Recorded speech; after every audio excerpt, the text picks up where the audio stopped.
I think. Oh, hey, welcome to the Sketch Zone podcast. I'm Carlos Gomez. We're gonna go ahead and introduce everyone so we can get rolling. We're a little bit late, but that's cool. Everyone, that's Charlie B. Williams III. What's up, everyone? I am here. I'm back. Happy to be here. Not at work. Let's go. Don't let work hear that. Oh, that's Jack Kasprzak. Sorry we're late. It's all because of me. I will fully admit that. But No, I'm here now. He was making him a drink. Something special. So I had to make myself a drink. So now that we're live on Twitch. We're live on YouTube. I got my phone is live. So hi, Danielle Githika. Good to see you. Back up. What is your phone live on? The phone is live on Instagram. Instagrams. Ooh, Instagram. You're on the gram. On the gram. On the gram. So if you guys have any questions for us live on the show, use the chat panel. Whoever's following either on Twitch or YouTube, or even on Instagram. Hi, Jen Arts. But if you're trying to get a hold of us and we're not available, you can. That's right, folks. Use the Sketch Zone hotline. That's 408-SKETCH-8. 408-753-8248. If you're calling internationally, please use the phone number 011-408-753-8248. Sketch Zone hotline. Before we get into it, something happened today in the United States, in Florida, and I don't really want to get into it too much unless you guys want to, but I know thoughts and prayers don't really do much, but Florida thoughts and prayers are going out to you guys. For those of you that didn't hear, there was a school in Florida that got shot up today. Yeah. All I'm going to say about that is thoughts and prayers don't shoot people. People with guns shoot people. That's it. It's tragic. And I don't know when we're going to learn our lesson, but anyway, on a brighter side of the news, did you guys hear that Glenn Keane signed a deal to work on a film with Netflix? Netflix been throwing that money at people. Actually, he's working with a Chinese animation company. This movie is going to go through the theater rounds in China, but just kidding. Post-it note on that, because we should be talking about the fun prompt. Oh yeah, let's go back. Let's go to the canvas here and let's get started. I believe every day's a good day when you paint. Excellent. So last week, the fun prompt was a three-headed mythical beast no one has ever heard of. Do we got to do the previous week too? Yeah, we do. Well, let's do this first. Let's go. We didn't do a show last week. It's no big deal. Oh, okay. I forgot. Dog attack. 2 weeks ago, we had a dog attack. I don't have a sound effect for that sound effect. We will find a sound effect. What are we, DMX? Hey, yo, Sketch Zone! If you go, ride from a dog. Hey, yo, what's the answer to number 7? You don't gotta ride. That's what I want. Take a look at what the nation did as far as dog attack goes. Nation. Landon Wilson chiming in. I do believe he did this on his phone. He done does. on my cell phone in a couple of hours. Show off. What Landon Wilson. Moving on. He's got the Galaxy Note thing. Oh, yours truly. That dude is just feeling his fashion. Hell yeah! Look at them thighs. He put together them boots back from the 70s from Goodwill. You guys remember Jared Rosa? These are Jared Rosa boots. Those are Jared boots. Those are Jared Rosa boots. Totally. Those are nice. Just brought Abby Kadabi. This one feels like a album cover. That's a cool name. I like it. It's very cool. welcome. I believe this is our first one. her first one. Yeah. Mm-hmm. We got Tony Cartoonish. Look, he's good, man. He's good. If you guys aren't following Tony Cartoonish on Instagram, shame on you. Maestro, please. Get out of here. Nothing. This one was a nice one for me. I like this one. Fire. Maestro. That looks like the premise to like a video game or a board game or something. Right. Yeah. Maestro's like, I got skills also. Scooting? I think he's scooting. I think he is. That means he got poo Yeah, in his butt. that's a war on carpeting as well. He's got poo in his butt. A carpet attack. Got an itch. Oh, we didn't give him a shout out. It's Mr. Tom. Yeah, Tom. Excellent. Good job, booty dragger. We got G Lowry. Graham Lowry. Graham on the Instagram. I really like Graham's work. It's cool though. It's very It cool. needs to be like a Sunday comic. It does. Right? But if you look, there's things like a little. Well, that's why it's he sneaks it in there. Comic and not a Sunday comic. That's not family friendly. Jack's awesome. Welcome back, Dare 1127. He's back, getting all tangled up. Is that like Popeye? We got Alan Mine. Yeah, sound it out. You know who it is. You know who. Minekexi. Yeah. Sorry. Yeah, this is butchered. We butchered. That is a New Yorker style. Just out of Skate. What's up? just Good to have you on Instagram. The Graham. Jimmy Buck. We call him Jimmy Buckets. Call him Buck. Hamburger in paradise. Cheeseburger. Jimmy Buck's here and he's like, Coming in with a little dog attack. my name is Buck. Is that from? Bad Art Corner. I think it was Very cute. I like it. Yeah, attacked. Oh, Oh, dog is into the green stuff. Valentine's Day. What's up, Wolf? What's up? Let's see who else is here. Was that a frog? Some kind of green thing. Hello? I like your green. All right, here we go. Last week Here we go. was a three-headed mythical beast that no one has ever heard of. Okay. Mine was an inside joke, but we'll get to that here in a little bit. Tony Cartoonish, yet again, killing it. Look at the he kind of went in this week. He with the did. detail. He was like, on, I got son. this. He's trying to show you This by the little end different of side the of him. show. Hold my beer. Yeah, he's showing you a different side of the show. Yeah. And he said, what was it? He said something to the effect of, oh no, maybe it wasn't this one.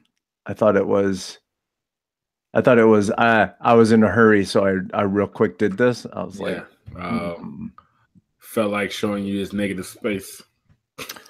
we have a new one. We have This isn't scary. Juan Key illustration.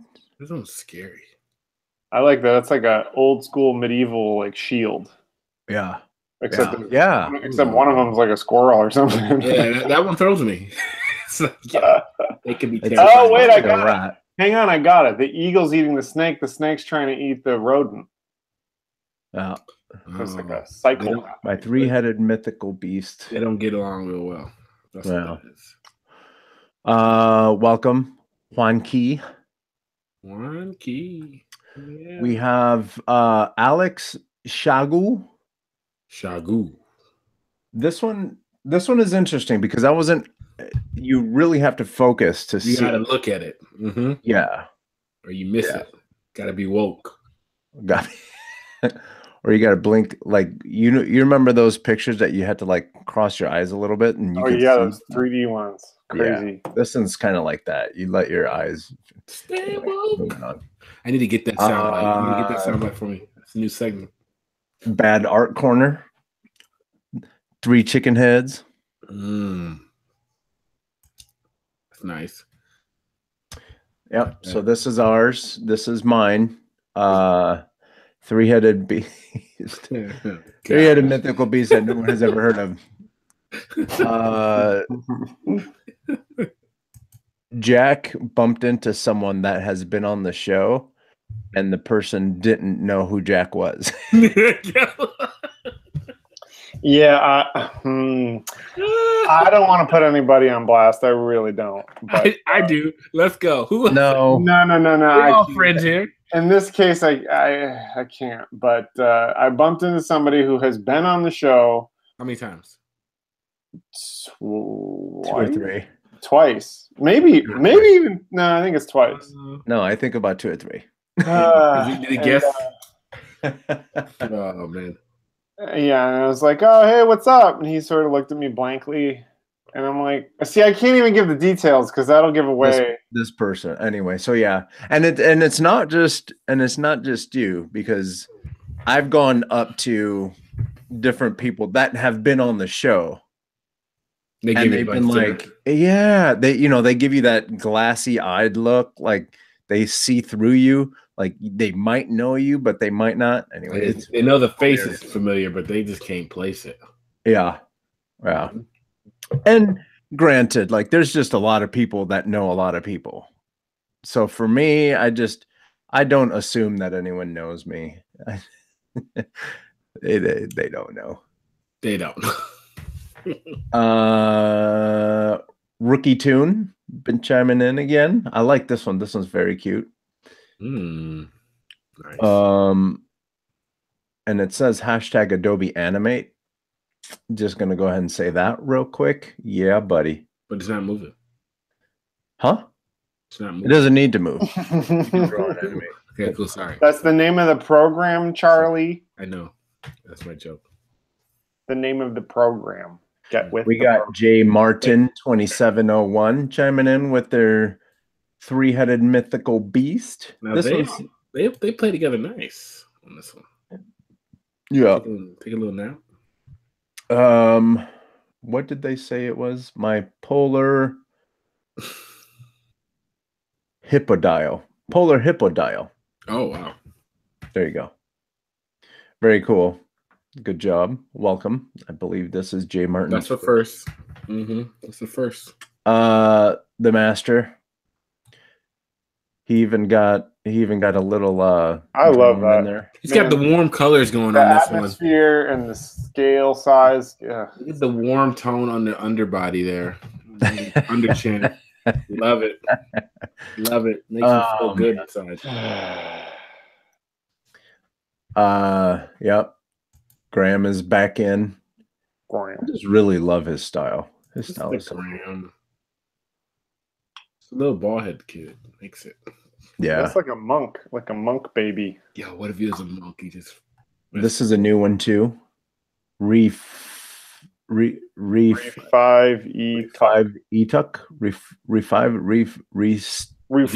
tucks. Re-steak. This one's cool. He's got I'm assuming he if you're not, like then sorry, but cube, sphere, triangle, monster. I like it. There's some canvas texture in there. I'm wondering. That's some good lighting on this one. It's like yeah. The dramatic lighting. Gravity Falls. That's a show. Okay, so maybe that's a character from there. I'm not up on Gravity Falls. They got a little Bloom in there too. That Nickelodeon show? Yeah, I think so. Sounds familiar. Where's the Cartoon Network? That might be correct. I want to say I've seen it. Sorry, excuse me. What's it about? I think I binge watched like all of the seasons. Gravity Falls. That's not. It's on Disney. On Disney. Yeah, I have seen it. That sounds familiar. I watched the entire franchise. What's it about? It's pretty good. These kids go to Gravity Falls, I believe, Oregon. And it's their imagination. It's good. It's clever.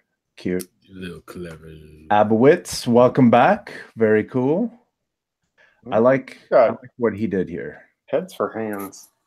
Abowitz. How does he eat his food? They regurgitated into With each the- other. Oh, don't do that. Man, we got a lot of entries this time. Yes, Yeah. we did. This is cool. Because we're not done. Maimer. This is really cool too. He's got just Alien all over the style. place with this guy. Mm-hmm. 3 heads. A nose is a head, tongue is a head, a head is a head. It's got a functional 3-headed thing. Like, There's a frog with a lion tail. Like, I like this. That's scary, man. I don't see I don't know which one. Like that top one, that orange one. That dude. That one. Alan Meineke.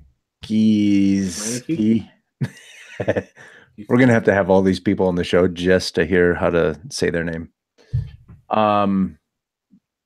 Yeah, this one's cool. Nessie, little throwback to Nessie. Yeah. One more. One more arrows. Oh, see who's left. There was one more. I think there's Hola. I think we're done. Let's hit that. No, Yeah, we we're got done. one. We got at least one more. Yeah, we're done. See, I think we're done. Yeah, we're done. No, that's not part of Done. There's a Oh, Larry the cheese. No, Larry the cheese. I love me some Stooges. It is awesome. I do love the Stooges. So that's Jack's. But I submission. cheated a little bit because, you're supposed to have never heard of them. Well, you've heard I of bet you them. millennials don't know. Maybe who the they are. current generation has no idea what I Yeah, did. you don't know what you drew. You've So heard I- of them singly. You've just So never. I've got an idea for the new sketch prompt. Fun Ooh. prompt. Ooh, yeah. Oh, I'm sure. I found a rather than picking a category, I found a website that will give you any number of random words just strung together, and I've hit them like 3 or 4 times, and they're really funny, and like they kind of make no sense, but I bet you with our crew, we'll get some really, really good responses. Like, I'll just give this as an example. It was just 3 words: disappointment, monkey, and onion. I have no idea what that might make. Yeah. I kind of like that it's so random. Who knows where that's gonna go? Yeah, you know where it's gonna go. A monkey. Ooh, that's gonna be good. I can't wait. We can go the old route, but I just found this thing and thought it might be No, fun. we do. No, we do- let's Sponsored. go for it. See what Sponsored. happens. You want that one, or you want to hit a new one? Sponsored by Mr. Kasprzak.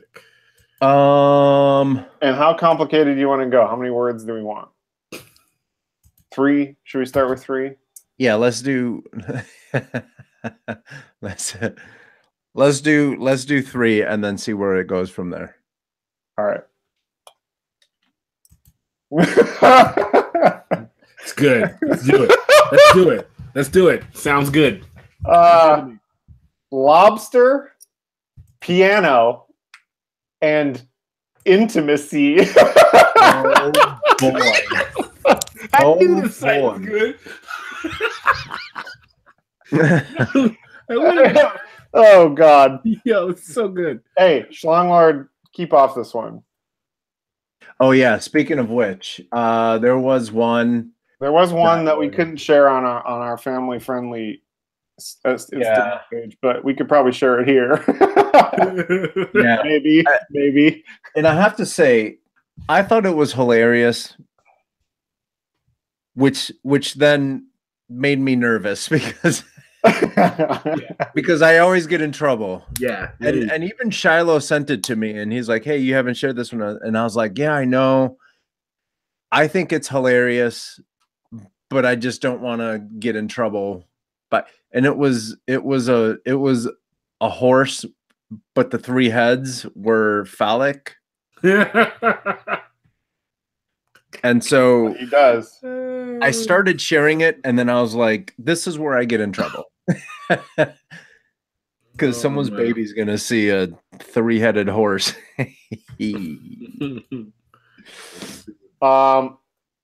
Do we like those 3, or we want to roll with some new ones? Yo, I'm all good. All right.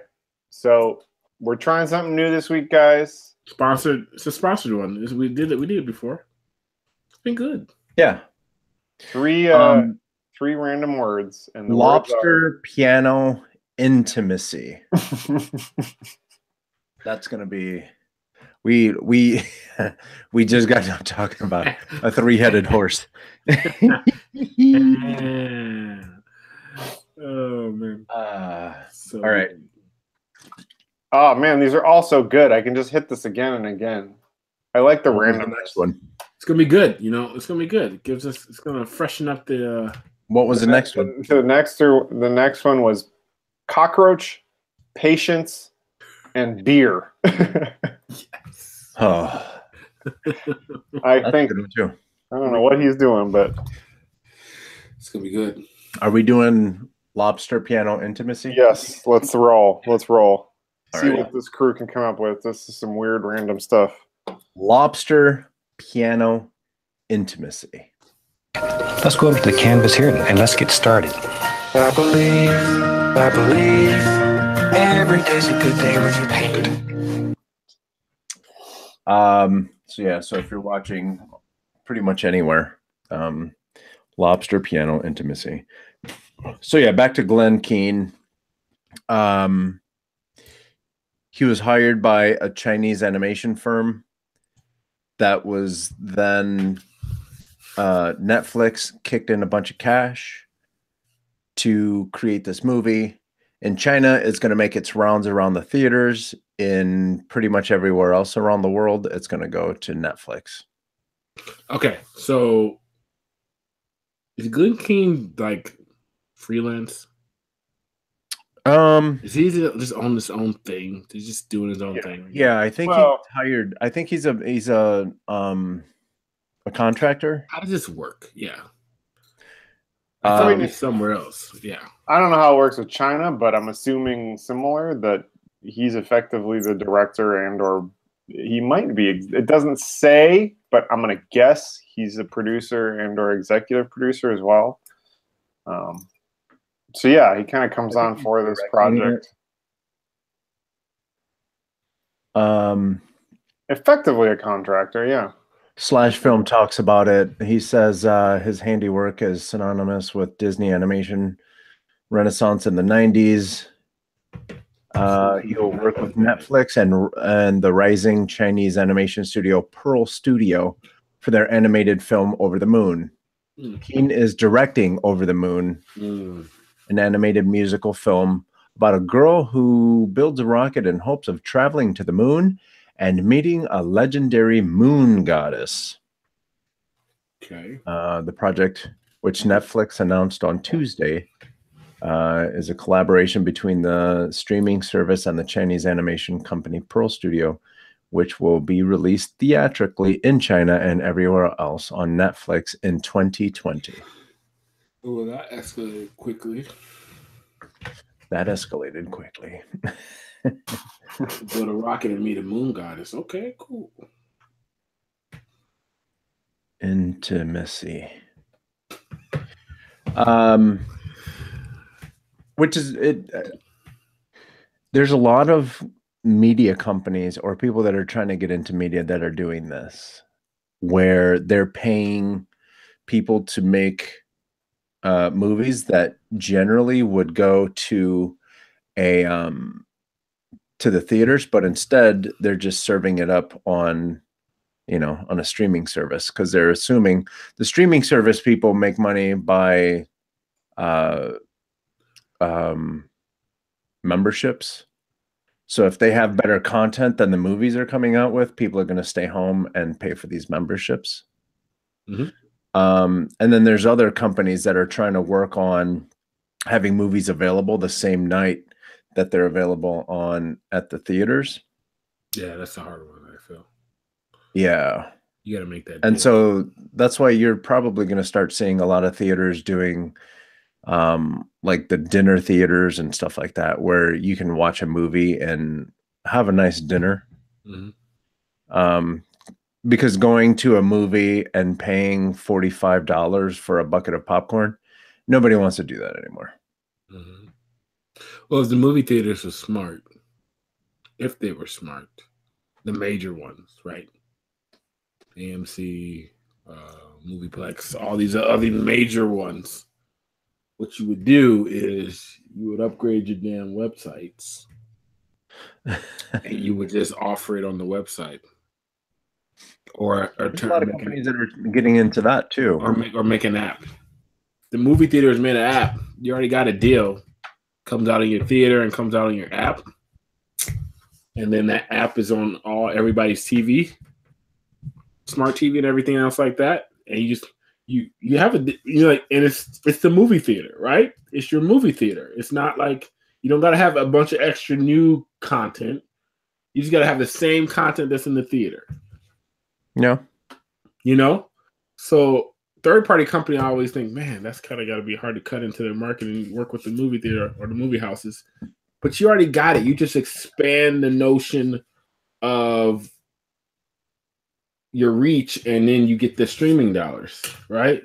So if AMC Theaters has an app that is instantly on, then they partner with Comcast, they partner with AT&T, they partner with TVs and have it with all smart TVs and stuff like that. And you can buy you could buy the newest, Black Panther movie on, movietickets.com, but instead have the option to see it in the theaters or stream it. I mean, they tried that. There's been quite a couple of things where you could get. It didn't last long. I'm trying to think of the titles of the movies, but there was like a brief window. I seem to remember like a year or maybe 2 years where they were releasing movies. You could download it or stream it at the same time it was in theaters. I wonder if it happened now. If they just make an app like Netflix. I think it just didn't hit yet. I think it would hit now. Maybe I'd buy it. Maybe, yeah. But that's something I'm going to go to the theaters for, though, right? I'm trying to think of who it is. There's, I kind of want to say Mark Cuban, but that could be a lie. But they were working on these boxes that you would have that sit on your TV, and you would pay like $50 for a movie that is in theaters right now. And once you pay your $50, then you get whatever it is, 24-hour access to it, just like everything else. And then people are like, well, $50 is a lot. Yeah. Well, true, but if you have a couple friends over and everyone kicks in, then it might make a little sense. Well, I mean, because I know Fandango have this. It's not for A-list movies, though. I think they call it Fandango Now or whatever, and that's literally what they say. I think it's something like turn your living room into a home cinema or something like that, and you can stream movies that are in theaters. But they're all like B-list movies. I don't think it's so much that the movie distributors don't want this. I think they probably definitely do. I think it's the movie, like the production studios, the owners of the movies that don't want that, because these multi-million-dollar opening weekends, they're still pretty profitable. I don't see why they would necessarily. Yeah, it's like could you imagine this weekend? Right now, you can't get a movie ticket, which is amazing, to Black Panther. Right. For this weekend. Right. Sorry. Go next weekend and and stay off of social media forever until you see it. But can you imagine how many people would buy that on? I don't know why I would have cussed today. How many people would buy that on their TVs? Like if it was available through, like if Comcast had a deal with Fandango Now, and like they pulled up the Fandango Now app that night, and you had to pay. Okay, so how much do you pay for a ticket? $20? That depends now. It's not $20 yet. 16 to 20, depending on. Okay, so let's say $16. So to watch it at home is $30, right? Let's add $30. So $30 to watch it at home. You know how many people would just be like, "Come over to my house, we'll watch this for $30." It's not even a pay-per-view at that point. And not for anything, but I make hella good popcorn. You know what I'm saying? People would do that. I think they would. It would go through the roof. You have the purists that can still go out and see it in the theater. Sure. There's a thing I watched just last week, and I recommended to my moms to watch it too. because I missed it in the theater. So my brother-in-law has been watching movies, right? He's been collecting movies and stuff like that. And that King Arthur movie, have you seen it? You hear about it? Which one? There's a new King Arthur movie that came out in 2017. It's good. It's really good. Like action packed. Like the main guy who's King Arthur, kind of got a smug attitude. Oh, the guy from the Vikings. Yes, he's so good at it. So good. Yeah, so he was. That's why I like him. Couldn't put my finger on it the whole movie. Jack, that's why I like Wait, is that Vikings or is that it's the Vikings. The biker show. He's the main biker show. No, he's the main Viking dude. He's the main Viking dude. Yeah, he is. He just didn't have his accent. Oh my God, that's who it is. Jack, you're an amazing being. Oh gosh, I couldn't put my finger on it all movie. I just knew I liked this dude. Anyway, good movie, right? Really mad I didn't see it in the theaters. I go see those smaller movies like that anyway. But if it was on Fandango now, right? If you had all those movie theaters from 2017, you had your 2017 list, all the little ones which you don't go out to see because you go see all the big ones, but you don't want to spend the same amount of money on the little ones. Another movie, Kingsman: Golden Circle. Like the first one, saw the second one recently. Great movie. Another one that would hit. I like it. It's hilarious. They went a little bit too over the top with this one. Yeah, the first they one did. was Samuel Jackson. Now it's in this campy type of feel, but I feel like since I rode for the franchise, I gotta just say, okay, cool. Maybe the next one will be good, even though I think they're gonna like change the main character, and I'd feel a certain type of way for that British dude that's the main character, because now I think they're gonna give it to Channing Tatum. I feel like they're gonna give it to him. Spoiler alert. Because they just randomly show him at the end of the movie, even though he wasn't in it most of the movie. Good movie. I think there's a market. I wouldn't do the B-list movies, right? But I think there's a market for like, some people are like the movies that are in the theaters while other people are waiting for Marvel movie to come out or whatever movie to come out, or like those other really good movies that made people miss, like the Hidden Figures from last year. All these other movies like that. I think it'd be really good. And Jack, if they did it before, I think I remember what you're saying, but I thought it was like you got a DVD, like they were selling DVDs. I want to say it was like whenever like World War Z came out. I seem to remember World War Z tried it because Brad Pitt was involved with that, like trying to get the like in-home movie thing going. And I feel like the only reason I can think that they don't want to do it is they're going to lose out of the whole hype marketing thing, like building behind this, like you got to see it in theaters and we've sold out of tickets and look at our massive opening weekend. And I feel like it's just a new thing. And I think if people do it at home, then, and maybe this is a minor part, I don't really know, but it came as an idea, like they can't control how many people are viewing the one purchase at home, and like there's the potential for ripping it, or they can't control what happens in your house, so I guess you could easily rip it. I don't know. Guaranteed churches at the same time, like Todd Bamford said on Instagram, he said it's a lot like the pay-per-views that you're seeing now, like the UFC fights and stuff. Right. That's happening right now as we speak. Oh, no one pays. Pay your $70 or however much it is to see it.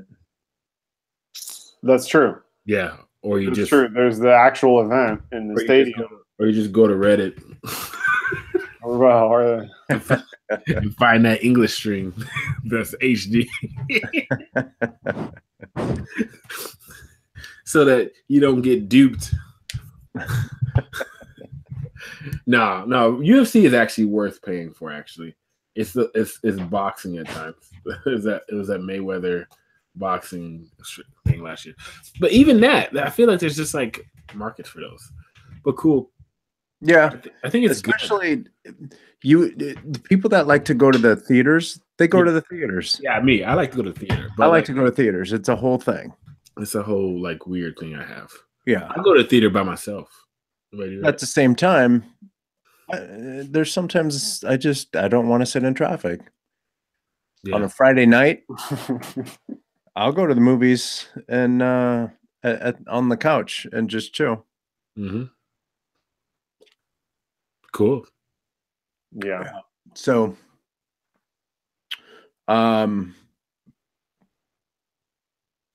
there's really no transitioning into this one. So I was Okay. trying to see how we were gonna work this one out, but it wasn't gonna work out.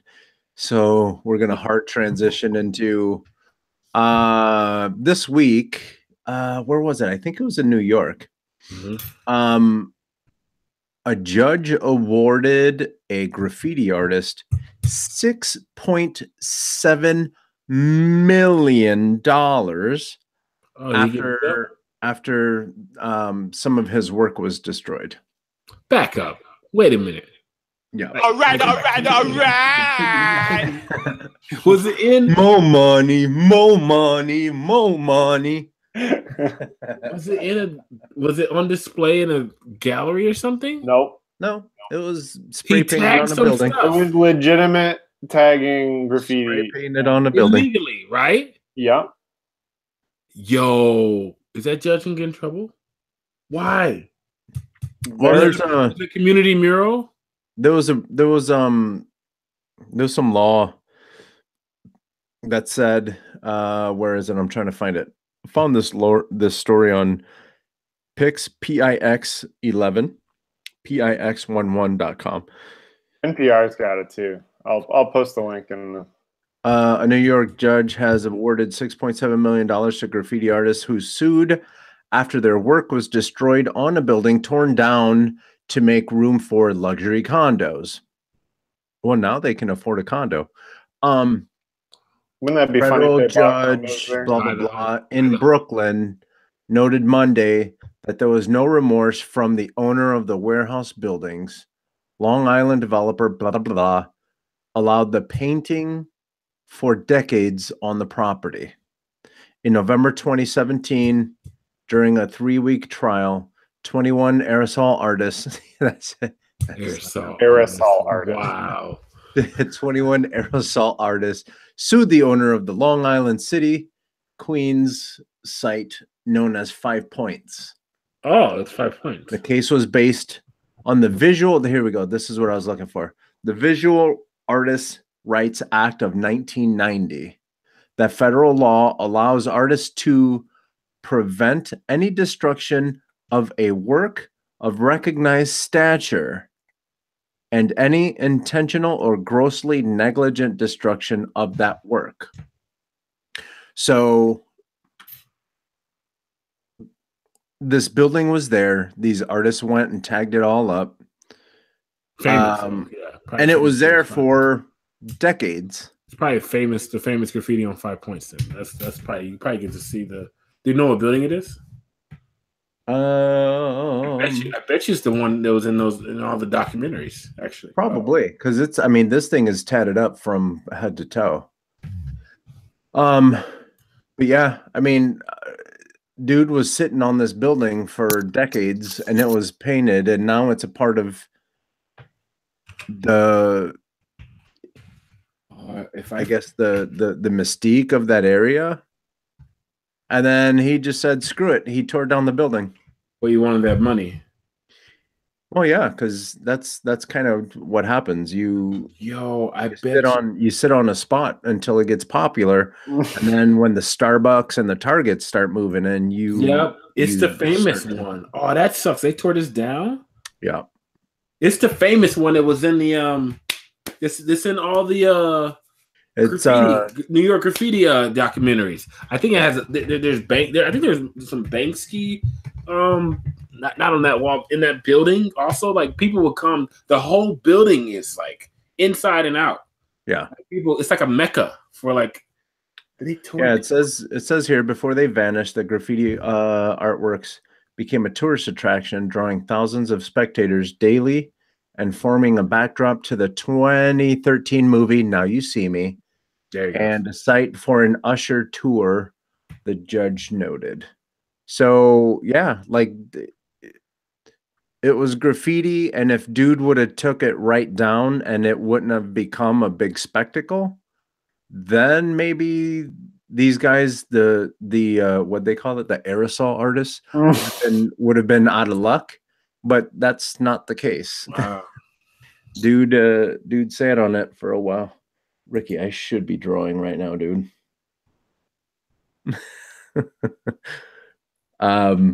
So yeah. So if you have some graffiti out there, wait for that building to get popular and then sue when they go to take it down. Yeah. Like this is a really tricky situation because it's not their building to paint on. Nope. But then this dude was Let it sitting go on for it. so long that Yeah. But so what? It's his property. This is true. The artist had once hoped to buy the property before their value soared to over $200 million. Yeah, because then gentrification went crazy in New York. That's like prime real estate over there. Yep. So yeah.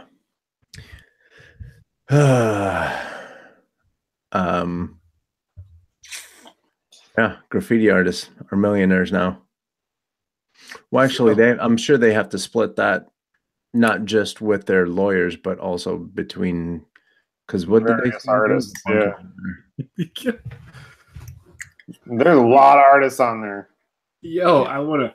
They all get a couple $100.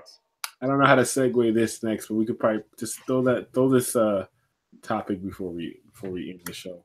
Just it's in the link. Just want to make sure we talk about this one. All right, so I saw so awesome. fake Kim Jong-un got an icy reception from man, he looked just like him. Oh, man. Yo, like so just we talk about the Olympics. Shaun White's killing it, but this story from the Olympics is the one that made me laugh because there's a video and it's awesome. The amount of troll this guy did. Yo, he does look like him. This is ridiculous. he looks just like him. This just makes you smile. It's pretty funny. But man, security was all over him. Jeepers. The best thing is the security is fancy as all. I know they got like fur coats. Look at the matching fur coats, the fur hooded coats. They spent money because they were going to be seen in front of the world. That's funny. So great. So some dude is running around pretending to be. The best thing about it, he goes and sits down like He just sits down. He doesn't go away. He goes and sits down like down the road from with his little flag, and he's just sitting there watching the game. So good. I know what to do.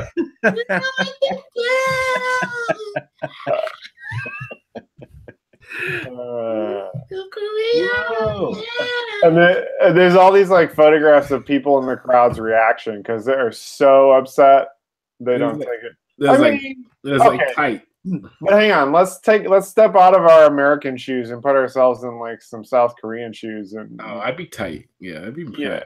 But I mean, would you really like?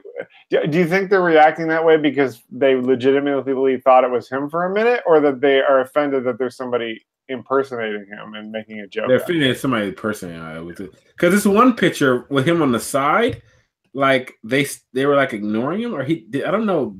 They don't look like they're that mad because there's a good picture of him like, yeah, I'm like cheerleaders. But the other one where the girl's like, I never. Like, yeah, like you're disgusting. Yeah. So good. Good trolling. That's massive. And he trolled them mid while the girls that are like mad have like their little flags in their hand. They're like, they got to keep cheering. They're like, ew, you gross. This is so good. Like, we got no type of security at the Olympics. People just, it's like going to a Bulls game. You can just walk by whoever you want. Look how close he got. I'm like, how do you get that close? Like, I don't know if you'll be able to get that close to like professional American cheerleader or something. It just seems weird. That's hilarious. Oh, I can't get over how good. Hi, Diana. Dan is in the gram. Yeah. Cool. All right, We moving on. got grams. Shaun White got gold. Shaun White's amazing. That's pretty good. I didn't know. Yeah, he's over there. He's over there killing it. How old is he? 32. Because I thought he transitioned 2 years, but it just he was a newscaster or whatever. Must have been for the Summer Olympics, but I was confusing like he had already like retired. Yeah, like he was just a personality. But I didn't realize that like he probably was just coming around for. He's like Mr. Olympic. he's a good one. Like he doesn't even like. I don't follow him enough, so I could be like just not knowing. I don't know how much he competes on the extreme circuit anymore, or if he's officially transitioned to being a Olympic athlete, like a Phelps, or we're just gonna see him every 4 years or whatever. You know what I mean? Like, because I know for a while I felt like I saw him all the time when it wasn't the Olympics at like different like extreme sport tournaments or whatever. But now I feel like I only see him every 4 years, and he just wins some goals and goes away. Like how many do he have? Is he up there with Phelps? No, He's got to have like 6, right? I just read that he has won. Like Phelps has, I think, double digits. Well, Phelps had like 12 or something. Third gold medal. He's got 3. He only got 3. Mm-hmm. He's pretty young now.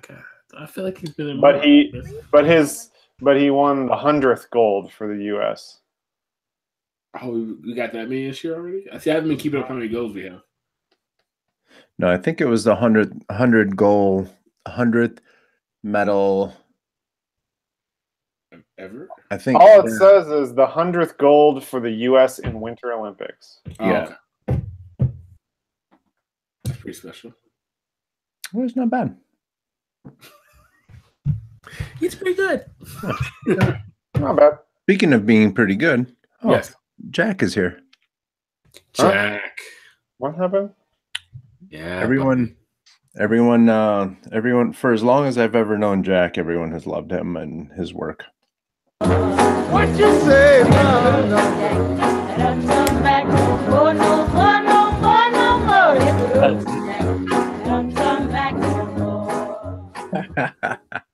Nice intro. So Jack is originally from Wisconsin. This is true. Wisconsin, just over the border there. Are you a cheesehead? Cheese, fireworks, and porn. That is porn. That is what is along that highway. Yeah, buddy. Hey, they cater to truckers. I don't know what's going on out there. Yeah. Wisconsin, just over the border. What's his town? It's called Racine from League of Their Own, you know. Where the ladies got the Racine Raiders. Yeah. Actually, no. What were they in that movie? I don't know. That's the real minor league thing. That's the Racine Raiders. Cool. Home of SC Johnson Wax. There you go. You all have their product in your home. They make Glad bags and I love this roll off spray and I feel like we're in a commercial for Myers. This is a commercial for Racine on the Lake Michigan, on lovely Lake Michigan. Okay. Mm-hmm. Cold as fuck. Do you have the surfing up there? No, that's in Sheboygan. Oh, I mean the waves. You know, that's the thing. People who've never been around the Great Lakes are often surprised at how ocean-like they are. They do get sizable waves, but not really surfable in Wisconsin. In Sheboygan, you can get some halfway decent ones. Yeah, I've heard that. I've heard that people. But then the bad news is you're stuck in Sheboygan. Yeah, but they don't care. They grow up. They don't care though, especially if they live around the river. Their goal is to be like a river guide, chill out. Those are Midwest surfers. They sound just the same. Yeah, bro. I was Yeah, talking bruh. about Look at that. Sheboygan just this weekend, and they're like, "Oh, like there's actually number one, there's actually a town called Sheboygan." I'm like, "Yeah." Mm-hmm. Number two, they're like, "What do those surfers look like?" And I'm like, "Oh, they all wear wolf sweaters and They're very similar. and eat Yeah, ranch." you gotta bundle up to go surfing. You're wearing Mm-hmm. wearing a snow pants and a fur coat. Yeah, like North Korea. Looking like Shaun White. With long hair. You gotta have the hair. Still got the long hair, yeah. Luxurious long hair, river guides. Camouflage outfits, yeah. What was Nice. it like? What was it like? What like when you were growing up? And it's hard for me to ask this because I know the answer, so I'm trying to. Just ask it. What was it like growing up a creative kid in Wisconsin? Yeah. I mean, I had a good old time. I'm not gonna lie. I was in my own little world. It was very. It's a good place to grow up as a kid. It really is. It's pastoral. There's a lot of stuff to do outdoors. I mean, I was running around the yard and the streets and the trees and making up crazy games with sticks and mud and whatever else it may be. So, that part was kind of fun. But then there's the other part of it when you have to go to school and nobody else, I shouldn't say nobody, but not many other people are quite thinking the same way that I am. Right. And they're there. I mean, you've got your newspaper nerds and the theater geeks, and there's a couple kids who like to draw in class. You go to art class, but even then, it's a little suppressed. The general culture, it's kind of like, oh, that's a little pat on the head. That's nice. You do art. They're hiring at the local factory if you need a job. Yeah. Luckily, my parents were super supportive of it. I never really got the don't do your art thing. There was some, words of warning from my dad because he was a professional artist pretty much his entire early career. He went to school for art and he really struggled with it. He jumped around job to job, freelancing, permalance, temporary, permanent, all that sort of stuff. Mm-hmm. From everything from, designing board games and publishing, drawing. My favorite is he would, well, maybe not anymore because they're not like this. You go online and there's just YouTube videos fly through VRs of everything. But back in the day, when you bought a tractor, Oh, here we go. you would get a manual, about like this thick, and in every page there was a drawing of every part that was on that thing. And some of them were those cool, like exploded drawings with all the pieces kind of like, pulled apart. And That sounds so tedious. he did that for a while. So he was doing instruction manuals for tractors. And then he was teaching art for a while, and so that was kind of his one little word of warning is, it's cool, do the art thing, but don't do fine art.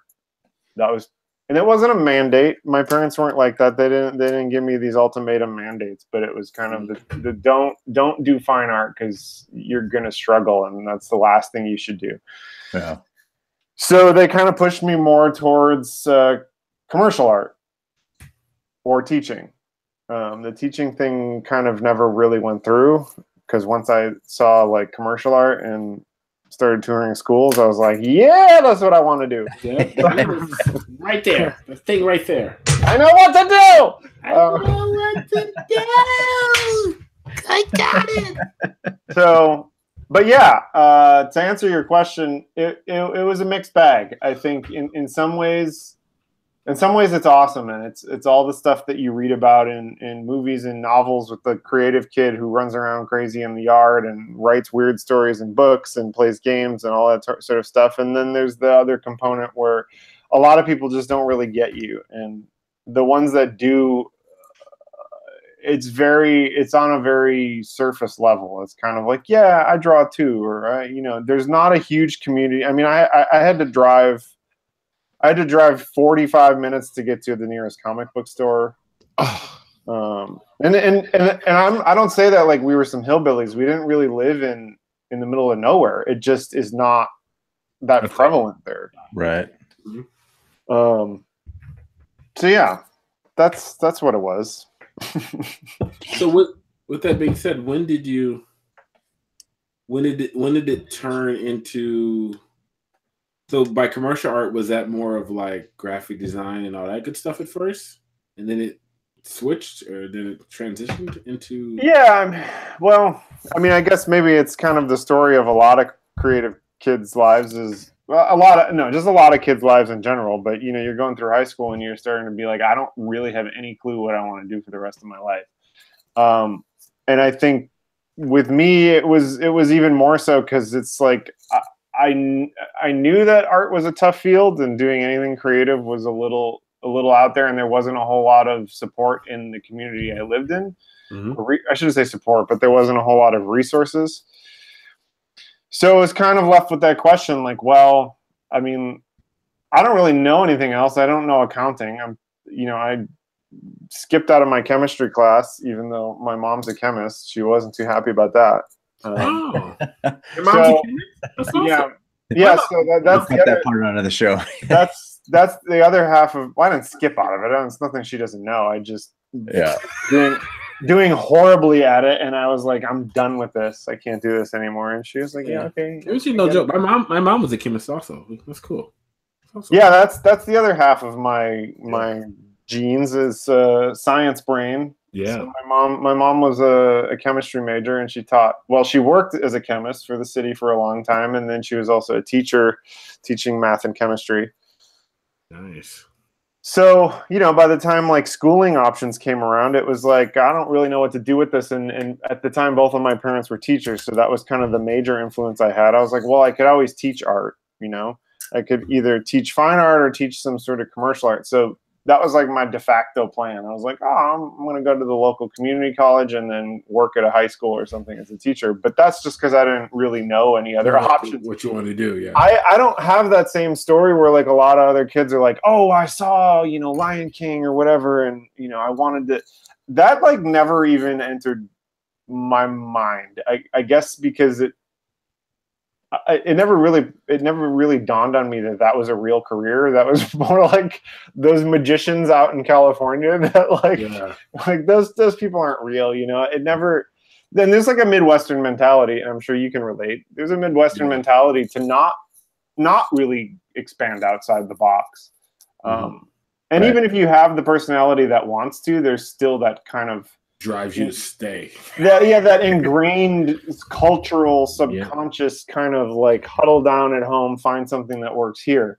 So it wasn't even in the picture that like, oh, I could be a comic book artist, or I could be an animator or a filmmaker. Like those were just not even on the table, really. Wow. So it wasn't until I started touring schools with the intent of, learning some sort of commercial art degree, either to do it as a profession, but more likely to teach, that I kind of started to realize like, wow, there's, a lot of other options here. And there's a lot of other people that are doing this. And this is like a legitimate thing. And so I started off, was like, okay, graphic design, because that was like the thing everybody was doing, right? It was like, oh, graphic design. So I started looking at graphic design, but I quickly realized, as soon as I was in these schools, that was definitely not for me. Right. I'm like a little weirder than that, and a little like, I like goofy kind of cartoons and drawing silly and making up odd stories. So, I came across animation, and I was like, okay, I can get behind this. And that's when, and then I actually started actively seeking out animation schooling.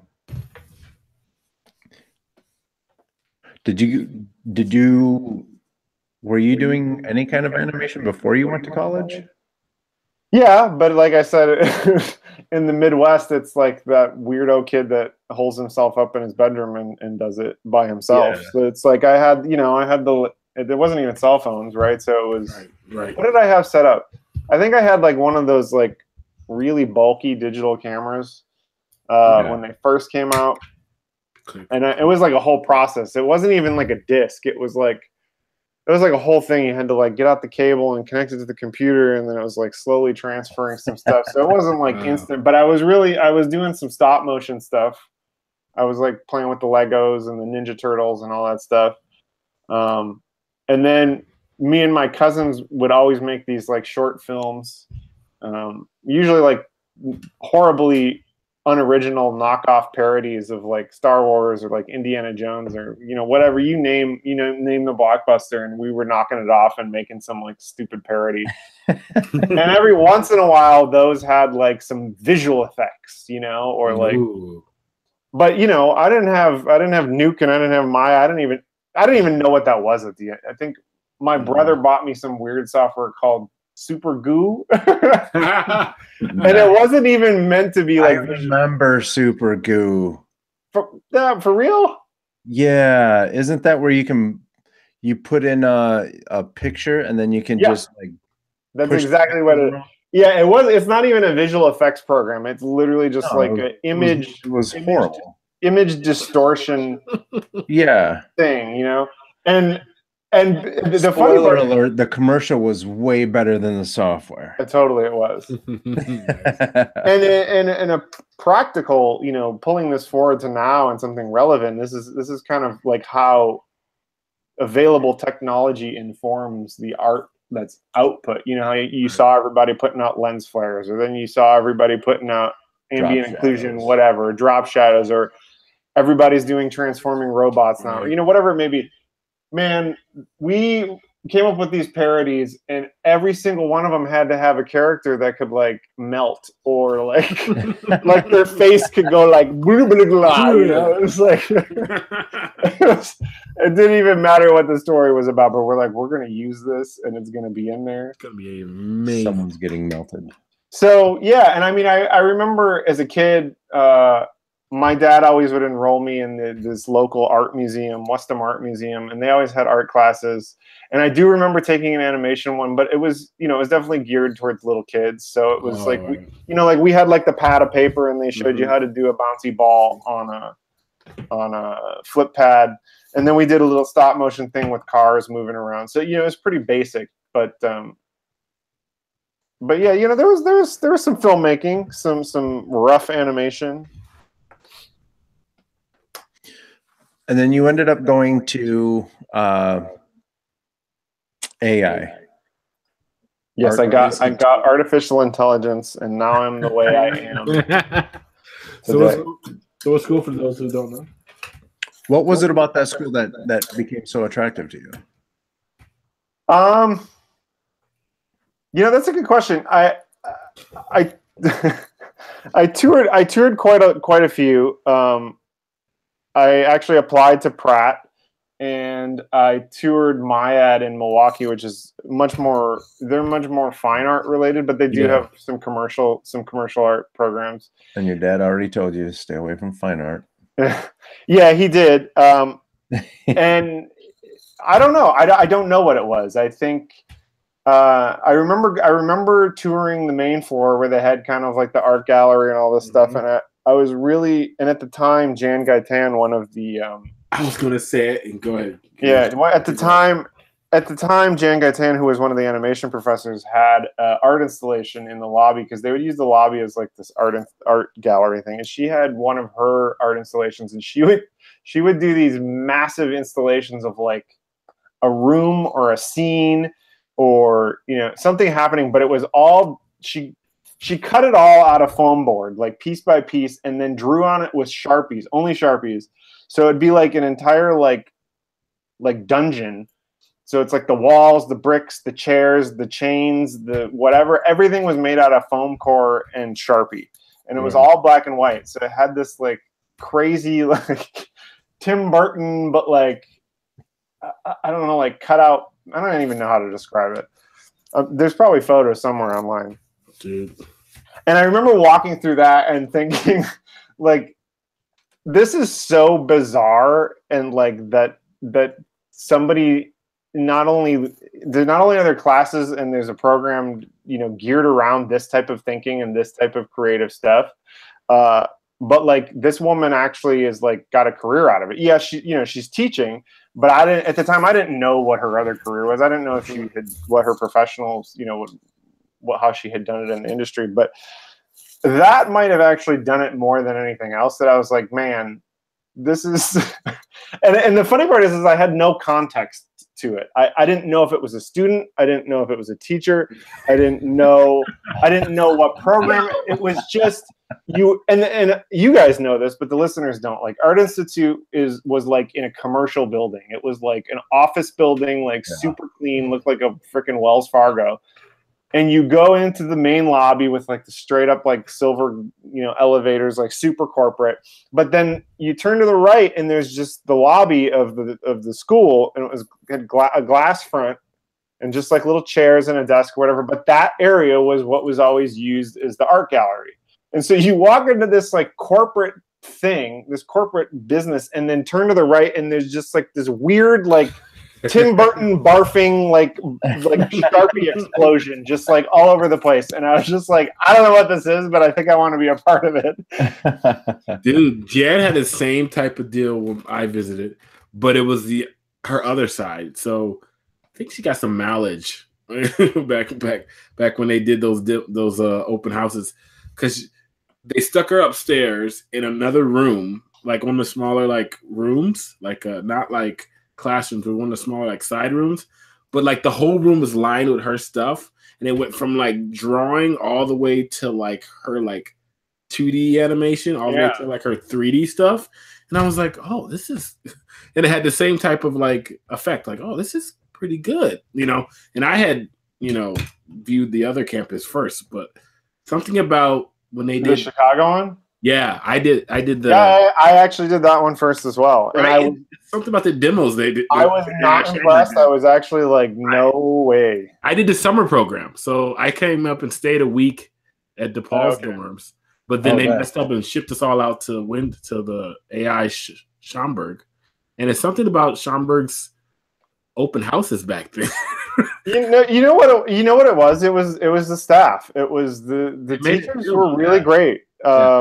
They put them in the studio. I mean, the school was smart. They put them all on blast. You know, they put them right there in the spotlight, right on the open house, and they let their freak flags fly. And you know, and that might have been like some weird for some of the parents. Like, oh God, these are the professors. Like, I mean, Jan's walking around in like a black hoodie, looking like this guy. Like, that's your professor. But as a student, as a kid, you come in and you're like, that's like me. That's, you know, somebody that I have never met before, that is like totally geeking out and living this stuff that I've been thinking for my entire life. And that's like kind of what makes it all click. Yeah. And then you had the other side where they were sophisticated up a little bit. And then you talk to like a BJ Chevalier about fine art and life drawing, and they show her work, you're like, whoa. Or what's the other life drawing lady that did more sculptures? It's like yin and yang in that department, where like one was doing drawings, the other one was doing sculptures. And then like you'd find Dan Hampton in the corner somewhere, and it'd kind of be like weird, like retro, like kind of be like weird. But he had like thousands of like 2D drawings of rats and everything else. Like, it was something about the art. We should call it the art of the open house that they really captured. Totally, they really did. And I was, at the time, I was actually also toying with architecture. I don't know. I had this fascination with architecture, and you know, I remember downloading these like weird free architecture programs or buying them at Kmart off the like, you know, $9.99 rack, where they sell that awful software that like never works. You know, it's like off-brand games and like terrible. But they always, one of the really big ones was like building like, I'm guessing they were for like remodeling or whatever, right? Like home visualization. But I was like buying these things because of the architecture thing, and so I was really into this. And I did, just like you did, I did like a 2-week thing in Milwaukee in an architecture program. Oh, cool. So I like got all immersed in that, and I thought for sure I was going to be in architecture. But once I had to start building those models and like cutting out like everything, like these 3-inch by 1-inch panels and like sticks, and everything had to be perfectly cut and put together, and then you would build these. Man, I was just like, I don't know what this is. Like it doesn't even look like buildings. This like, is lost its nostalgia. This is lost its fun. Yeah, it really did. It lost its fun. But the ironic part is they didn't tell you this in the open house. Like the first semester at Art Institute, I was literally doing that. Fundamentals of design class. Fundamentals of design. You're like cutting out cubes, and they all got to be exactly perfect, and they all got to be. And my stupid butt was like, yeah, just keep it like high school. Let's just do all your classes. 8 a.m. I had that was my 8 a.m. class Monday morning. Bart 8 a.m. Yeah, Bart Woodstrup, freshman year. Come in. None of you will pass this class. I love Bart. Yeah, good old Bart Woodstrup. And he was like, and all of them, you get all your favorite teachers when they did that class. I don't know if it was a standard.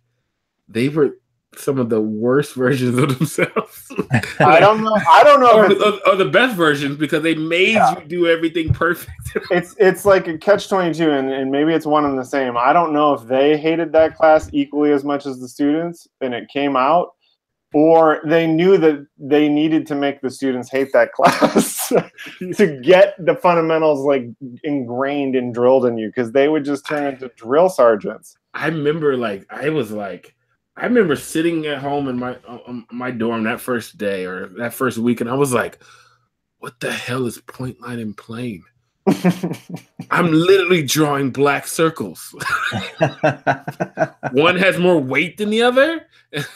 My mom was like, you're in it. Go ahead. Yeah, you asked for this. Right. You're the creative one who wanted art. She's like, I can't help you with this. Just how are you eating? Yeah. Are you eating? I'm eating. Like, oh man, that's like that's funny. You know, it taught you that's some of the best, you know, you probably have these same things with that, Jack. You went and did a whole summer program of that, but like I can only deal with, and then it only deal with one of those classes. And then you realize there's a part 2. You get done with your first semester, and they tell you there's a part 2, and you should go ahead and take it and get it out the way right away, so you don't forget all the knowledge you. You know what? And the funny thing is I still know a couple people who have those stupid sculpture things, those like geodesic things. And you know what? My dad just threw away like a couple of mine, because I remember like I would find those things like 4 years after graduating, and I'd be like, it would bring back so many terrible memories. But I'm like, I can't throw this away. I can't throw this away. I put 87 hours into 3 squares. And so you put it back in the little bag and into the like dusty closet to just deteriorate further. And then 6 years pass and you find it again and you're like, oh, there's that thing. Look, and now it's dented. It's not perfect anymore. It looks like crap. You get mad because it's dented. Now you start to get mad because you're like, I put 87 hours in on that thing. And now it's dented. But you're like, but I put 87 hours. I'm going to wrap it back up and put it in there. So it was literally just like 2 years ago. My dad was like, we're going to throw away this stuff unless you want it. Do you want us to ship it to you? I'm like, no. Can you imagine if he was back behind Jack, like hanging from the ceiling or something? Because he can't throw it away and his parents shipped it to him. And he's just like, now it's here with me forever. What am I going to do with this crap? Like, I don't think you would have been able to throw it away if he was back home. I don't think I would have. I really don't. It was good that my dad was like, I'm going to throw this away. Do you want it? No. I can see it being like in your room next to you. And you're like, and I can't throw this away. Which, you know, I guess that was the point of the class. I don't know what the point of that class. Like one's has visually more weight than, and then the part 2 of that class, like you go in with it because you're not like a senior or anything like that. You're still like maybe a sophomore later in that year, freshman year, because it was quarterly. Like, what's up? I just said hi, Shiloh. Oh, cool. Hey, what's up, Shallow? And you're like, you knew what to expect, but you didn't know what to expect. No, you didn't have fundamental design too. And then you're like, oh, cool, I'm cutting things out. And it, I don't know, it just sucked me in again. I was like, okay. And then like later in that class, when you read the pamphlet that's like this thick about the square that you're about to make and how it needs to be like a certain size. It's like following origami instructions, and you're just like, it was the worst reading. And then there's always that one person in class or a couple people in class, right, that just seemed to get it. And like they never had any glue on their homework. It was always like perfect. like they did all the tricks in order to make it turn it in clean. Because it wasn't rubber cement. It was no, the Sobo special glue. Yeah, but like if you got your hands got dirty, then you stain the white paper, which they would take off a point off. You can move on from this, but it's bringing back all type of memories. Charlie's got issues. Yo, this class is why I don't go to bed. I seriously, if I have to look back on the college and it's like, why does Charlie stay up to 3 o'clock in the morning? Because like that first month, I redid my homework like 30 times. Yeah. And then that second class, it happened again. Even though I thought I had a handle on my life, I didn't. Because like I'm sitting there working, and then like a dum-dum, like I get up at like 12 o'clock at night, and when I get up with the, how everybody had the like drafting tables, that was like a thing everybody bought. I get up and I move the whole table like that, and then there goes the ink all over my work. Oh no! And remember, my stupid butt took the 8 a.m. Monday morning class, so you don't got the buffer of the week to get it done. You have to get it done and redo it on Sunday night. Oh, so crazy. Real quick, Landon said Jack is doing his own intro music. It's too rigged. Someone else should have chose it. Yeah. Jack chooses all the music though. But it was my intro music. So good. We can't take Jack's fun away from him. Yeah, you can't. It's Jack's day. And he's got a question that has to do with going to LA, but we'll get there in a second. That's cool. Were you always an animation student, or did you switch from animation to web design and all that stuff? No, I went in straight into animation. Cool. There's so many people I had to try to save. That's another thing. People would switch and go back and forth and then come back. Well, yeah, because the first year is mostly fundamentals that most of the degrees shared, right? You maybe had like 1 or 2 classes that were specifically geared towards your final major, but people quickly realized how difficult certain majors were, if they were cut out for it or not. You know what? I think that was the secret sauce of what made that school really good for their like 8 to 10 year run they had, of students that came out of there. And because then they changed it and it wasn't the same anymore because of that. I think that's kind of like how, like, if you think about it, I don't know, we should probably talk when you met Carlos, because like that's one of the reasons why I met Carlos and then eventually I met you, but like you go into other classes because you really weren't doing what you went to school for that first year at all. It was all those like scary classes, but yeah. When did you, I don't know, I'm skipping, but when did you meet Carlos?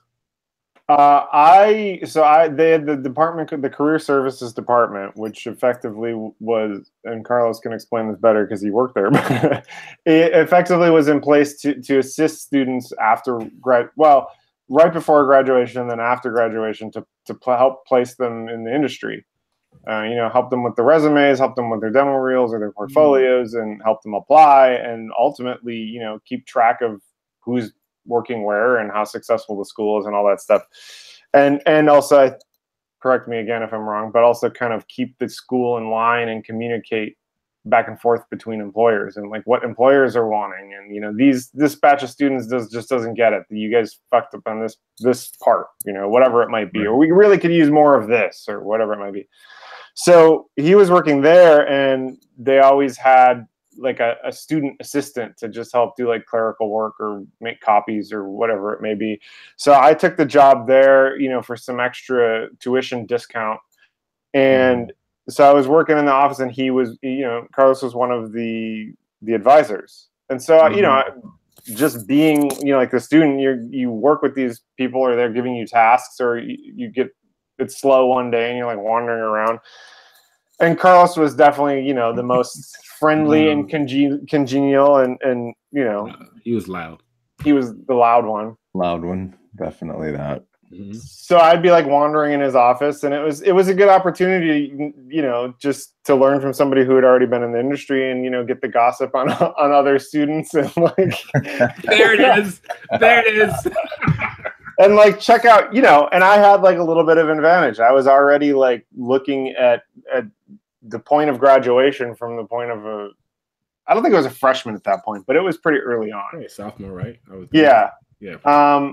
And then once I found out that, you know, he was in web design and into cartoons and stuff, I just started asking questions, because I was like, oh, this is cool, because I have nothing. Some days I had like nothing to do. So I would just be like spitballing if I had no homework, or I was just trying to expand my own personal stuff. I'd go in there and ask him questions about Flash, or, you know, he'd have all his art books. We'd be talking about art.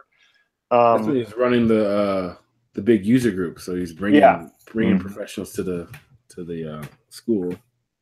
Oh yeah, it's like nostalgic in here all of a sudden. Yeah, it's kind of cool. And like it's kind of funny with Jack and all of us. So with Jack, guys, everybody that's listening, the 6 degrees of Kevin Bacon, if you will. Jack, I first met Jack because Jack was roommates with another guest we've had on the show. And he was roommates with Patrick Coleman. So how long were you roommates? I guess that was because that was before I was an RA. Yeah. It was only a couple semesters. It might have just been 2, I think. Did you guys have the apartment like split in half? Yeah. Or is that based on how the old guy had it before? No. Yeah, so like at that time they were doing you were either in a 2-bedroom apartment with 3 guys, so 4 guys total. And basically the intent was that like 2 guys would share a room, and then 2 guys would share that room. Or if you were in the older building, they also had the option of just 1 roommate, but it was a single bedroom room. And most people would like split the living room. So like one guy had like the living room with like a curtain, and then like the other guy would have the bedroom. So ghetto. Yeah. I always felt like the living room guy kind of got, well, depending on the apartment, because some people made it into really good. They put armoires in front, so you see a big, huge like wooden like back of armor when you walk into my apartment. But I feel like sometimes you get the good end of the stick if you had the living room. Yeah, and he was totally already set up in the living room. He's like, "Yeah, you get the bedroom," and I was like, "Okay, you know, the room with the door." Cool, and the door, sweet. Yeah, all right, cool. Yeah, we were. I think it was 2 semesters, and he was at the time. He was the senior RA, and he was getting ready to graduate. So, you know, I got to see like that like big brother thing of seeing what he was going through and all the work he was. And he was in animation as well, but he was heavy in the motion graphic stuff. So it was kind of that like crossbreed. Although he graduated with an animation degree, his reel was kind of, he figured it out. Like Patrick was weird because he had that weird niche where I wish I still have his reel somewhere, where he kind of was like you going into school. I feel like he didn't know what he wanted to do when he graduated. Yeah, he's a really good illustrator in certain ways. He did a little bit of graffiti, but a little bit of weird characters.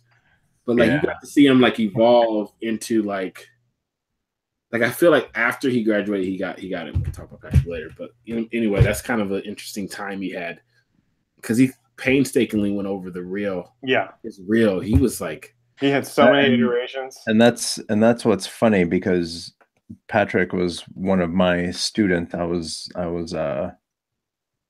charged with trying to find him a gig, and I'm calling this kid like, "Yo, come visit me. Like, I want to see what you're doing." You know, and not that he had an attitude, but he was definitely keeping to himself. Punk rock just didn't need help. And then he finally peeks his head out and had a demo reel that was so hot.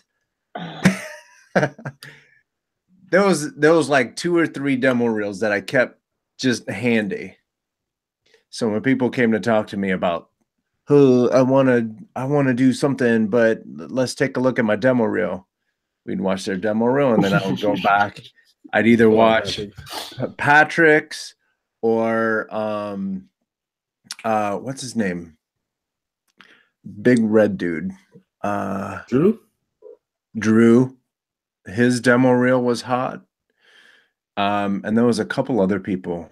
Like Mike Henry.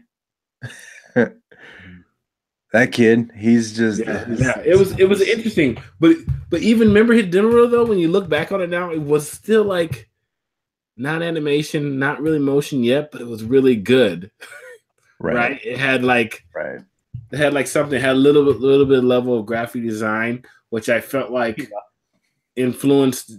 Probably influenced everybody he knew. Like Jack's reel, like had that same level of like really good illustrative work on it. Right. It was just interesting. When we always talk about college days, because now it feels like it's so long ago, but like how everybody kind of met and intertwined in stuff and like fed off each other. Yeah. At different stages, because the whole like Patrick and Jack was later on, right before Patrick left. But I felt like even before that, the in crowd of this group of people that we knew really quickly that like, if you got a job at the school, you were doing really good. Right? It was so much better. It was so much better. I waited for a while. Like I got an RA job, but I was still doing part-time jobs and different stuff. But then I got the lab tech job, and I realized how good it was and how much money I saved. Because then Jack, you had a really good job in the career service department. Yeah, but like because they paid pretty good. It was like I don't know. For me, it was like a $20 an hour type of deal. Like for the lab tech job, for me at least. Yeah, I don't remember 10, 15 or something like that. It was good enough where I was like, I don't really need to go work at the mall. Yeah, and you're making all these contacts at the school and getting in with the people who are going to help you out later, and right. And you're doing your homework. I got paid to do. I tell people, I got paid to do my homework. Lab tech job was easy. It was great. It got a little bit harder over the break because you had to leave your family early. I come home for literally a weekend and then go back because you only had a week to get all the labs in order. So it was all that IT stuff that you kind of had to learn, kind of forget. But like during this quarter, you were like gods because I had that little fob. I felt like I had more access to the school than the teachers. And I know they hated it. Carlos would probably tell us this because I know they hated how much. Because I had like my fob can get into any lab, and the teachers be waiting outside of class. I roll up to class like, you let me into my class, and she's like, "Yo, can you try to go out this door?" Yep, cool. There you go. Everybody looking like, I got you. Fob. Why you got a fob? Or like the computer don't work. Try to come up and log in as administrator. Yep, got you. I'm gonna have to log you out afterwards though. Sorry. It was great, and like so like. That was a camaraderie too, because I knew Jack from Patrick, but he also worked at the school. So you see him, he's there over the breaks and stuff, or a little bit earlier than the normal student body. You kind of just learn everybody, Yeah, it was. I didn't really. I know some people would get frustrated because like Charlie would walk in and let people in their computers and stuff, but Charlie's boss was my bestie, was my college roommate. So I was just like, and then it was part of the RA crew. So then we had the umbrella of Wayne Corpick, so they couldn't touch me. Yeah, because Wayne had a lot of pull at that school. Yeah, he did a lot. Which is just he's an awesome mentor. Yeah. And then Jack became an RA. So fast forward, was that junior and senior year? Yeah. Like that segue, that was an awesome segue. Back to Jack. It was. So Yeah, what made you become that and be a babysitter, as I used to call it to my folks? Well, again, I think a lot of it was practical reason. It was like, hey, I get this discount on my housing. Free. Like, yeah, I mean, like, why not?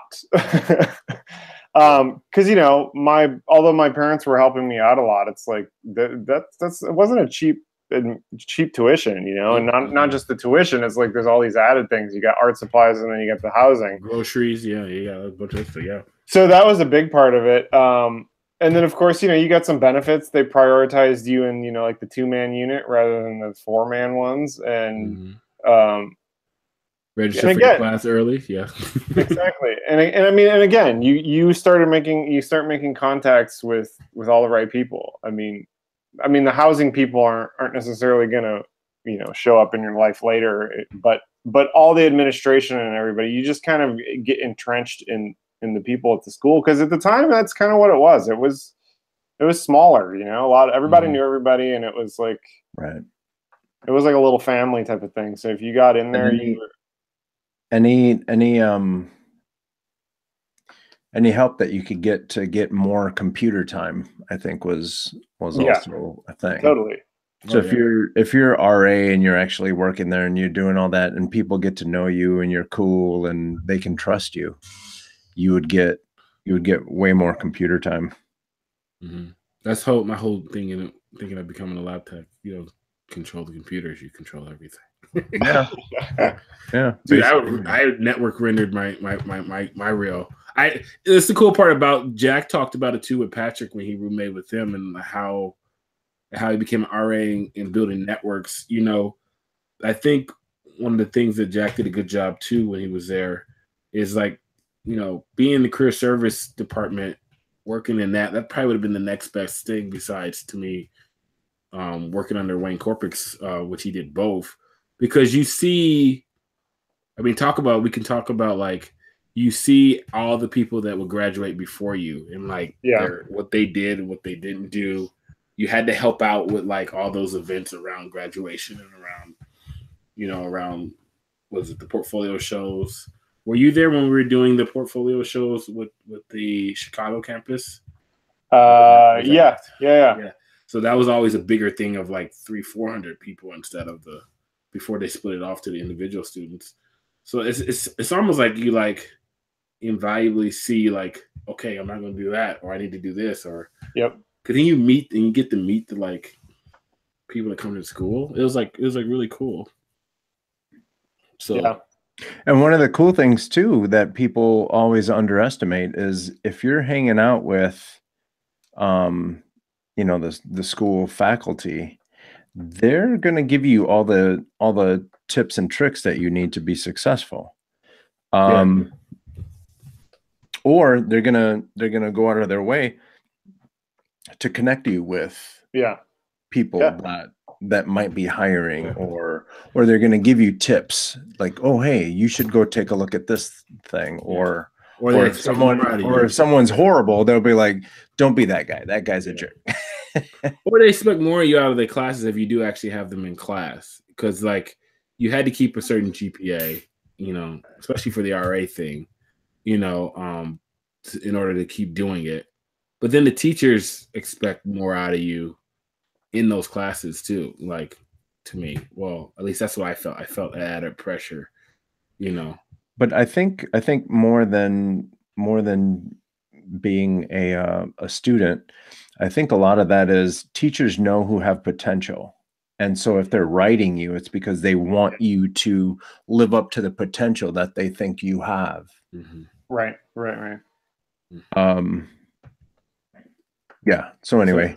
So I think in the grand scheme of things with Jack, I think right now we're around is like middle of junior year. Is this around when you had your big event? Is this around when we started the automation? I think we're about around that time now.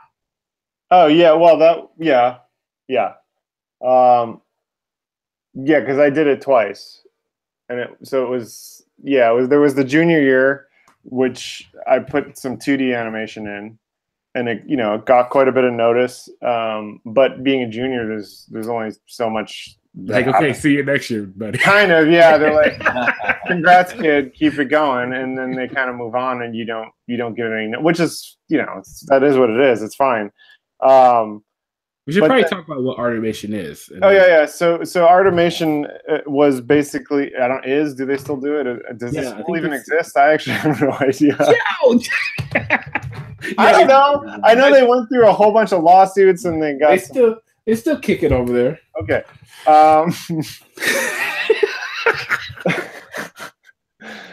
It's called Color Fest, but is it really? No. Okay. So Artimation is basically like the school's film festival show off piece to show off the student work. And you could you'd enter your work in various categories. At the time, it was almost exclusively animation and film stuff. I know towards the end, after I was leaving, and then a couple years after, they expanded it out into web designs and all sorts of non-film film like but at the time, it was effectively like a film festival, and so you'd enter your work, and then it would get screened and then entered into this festival in a number of categories, and then they would bring in professionals from the industry, generally in an area of expertise of which you've entered, like if it's a visual effects person or a character animator person or whatever it may be. And then they judge it, and then the winners, there's like a whole ceremony, and there's a big screening where they rent out the whole theater, and then there's a ceremony where the awards are presented in a private dinner with the students who've won, with the professionals in the industry, which is effectively like your biggest opportunity. In Illinois, because you're not in LA with all these people around you all the time. That's your biggest link to the industry. And I would say early on, then, like, it was I think it got harder and harder to get people to come out. But let's say the first 4 years of Artimation, maybe we'll say 5. Carlos can correct me if I'm wrong. Like, we had some really good people. I felt like each year it got more and more like notable like industry people to come out. I mean, you'd have your recruiters that would come out, but then there'd be some really big people, a couple like Disney people and a couple other people came out one year. We had some of the really big recruiters back when recruiting things were really, really big, where you would like get your breakthrough recruiters and stuff because they had the relationships, and they would have like people come in. So it'd be kind of like how this weekend is All-Star Weekend. It'd be kind of like that all week for Artimation. So like you'd have special, your classes would get canceled, and you have a special talk, and they would pack out, 2 classrooms full, remove the wall, and it's like 100 people crammed into like a 2-person classroom because you're trying to listen to this person talk from LA. I felt like it was really big. I always liked it. I liked the first 4 years of that because it was like I looked forward to it each year because it felt different. School felt different that year. So much planning goes into it, and then to bring all these people out, they felt like bigger than life. And you're like, I just need to talk to that dude for like 20 minutes. I'll be good. Plus you're in Illinois, like Jack said. So yeah. Yeah. And so then senior year came around, and I actually wasn't even going to bother entering. I was like, I got a portfolio to manage. I've got a demo reel to build, because it was I don't remember what happened, if I was graduating early or late, or I think it was a little bit early.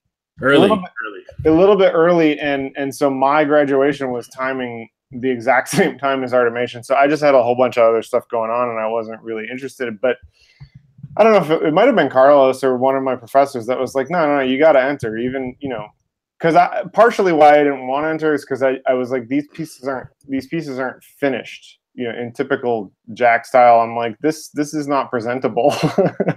So I was like, I'm not putting this in there. And they were like, people are stealing his work and handing it in for their homework and stuff.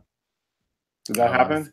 No, I'm just kidding. Oh, That did happen, but just it did happen. It's a thing. That J drive, you knew real quick by senior year, you don't put shit on that drive. No, you don't. Or you just get the administrative password and lock that folder. The administrative. Keep with this things. So so I put in 2 pieces, 2 animated short things, and both of them were selected to go in. I think the categories were they kind of I think at the time they were kind of automatically entered in a number of different things because the judges would get all of the things and then select which one. And both of them won, actually. And the whole thing is anonymous. So the judge didn't know who I was, didn't know they were done by the same person or anything. So I go to this awards dinner thing, and they're awarding them. And okay, so here's the thing for best character animation. Or no, Rochelle Lewis. So is the person who, she was a recruiter at Digital Domain, and she was at Cartoon Network and Nickelodeon, all these whole ton of studios.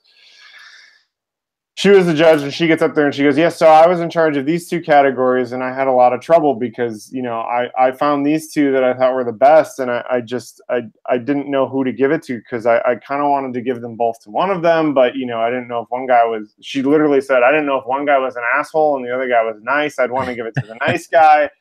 I was actually there for that. Yeah. And that's so Rochelle Lewis, like, to say that, to be like in front of a bunch of students and like parents and stuff. Like, I don't know if he was an asshole or not, right?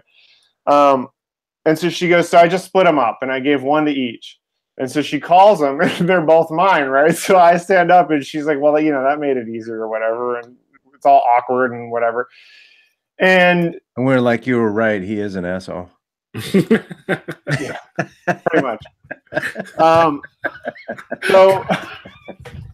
So I won these 2 awards from the same judge, and then the whole rest of the night is kind of like this schmoozing thing. They have like a little dinner after party, and you get to talk to the judges or whatever, and that, of course, is that was the most beneficial. That was kind of, aside from having great work and having it judged well, and I was well received, and like all that was all great, but it honestly it was the follow-up. It was the networking and like getting to know these people, and she was like, your stuff's really good. Would you be interested in an interview at Digital Domain? And full disclosure, I don't know what the hell Digital Domain. Yes! I told her at the time, I was like, oh, she's like, have you heard of them? I'm like, oh yeah, oh totally. No clue. No clue. All you know is this had to be good. I was like, it doesn't matter, right? It doesn't matter. It doesn't. Say yes. Say yes. So would you be interested in an interview? Well, yeah, of course, right? So I get on this interview, it's a phone interview. She puts me in touch, and I could tell that the people hiring me were pretty skeptical, or who not hiring me, doing the interview were really skeptical. The types of questions they were asking him, and they were very much like, yeah, you're a student. I don't know if you're like cut out. Because by the time of the interview, I clearly had done my research, and I was like, oh, Digital Domain, like James Cameron, Titanic, like Digital Domain, right? So I was kind of like put in my place a little bit. And I get on this phone interview, and there's like 6 people in the room, and I actually remember it. Carlos, you were with me. We went to go see The Matrix.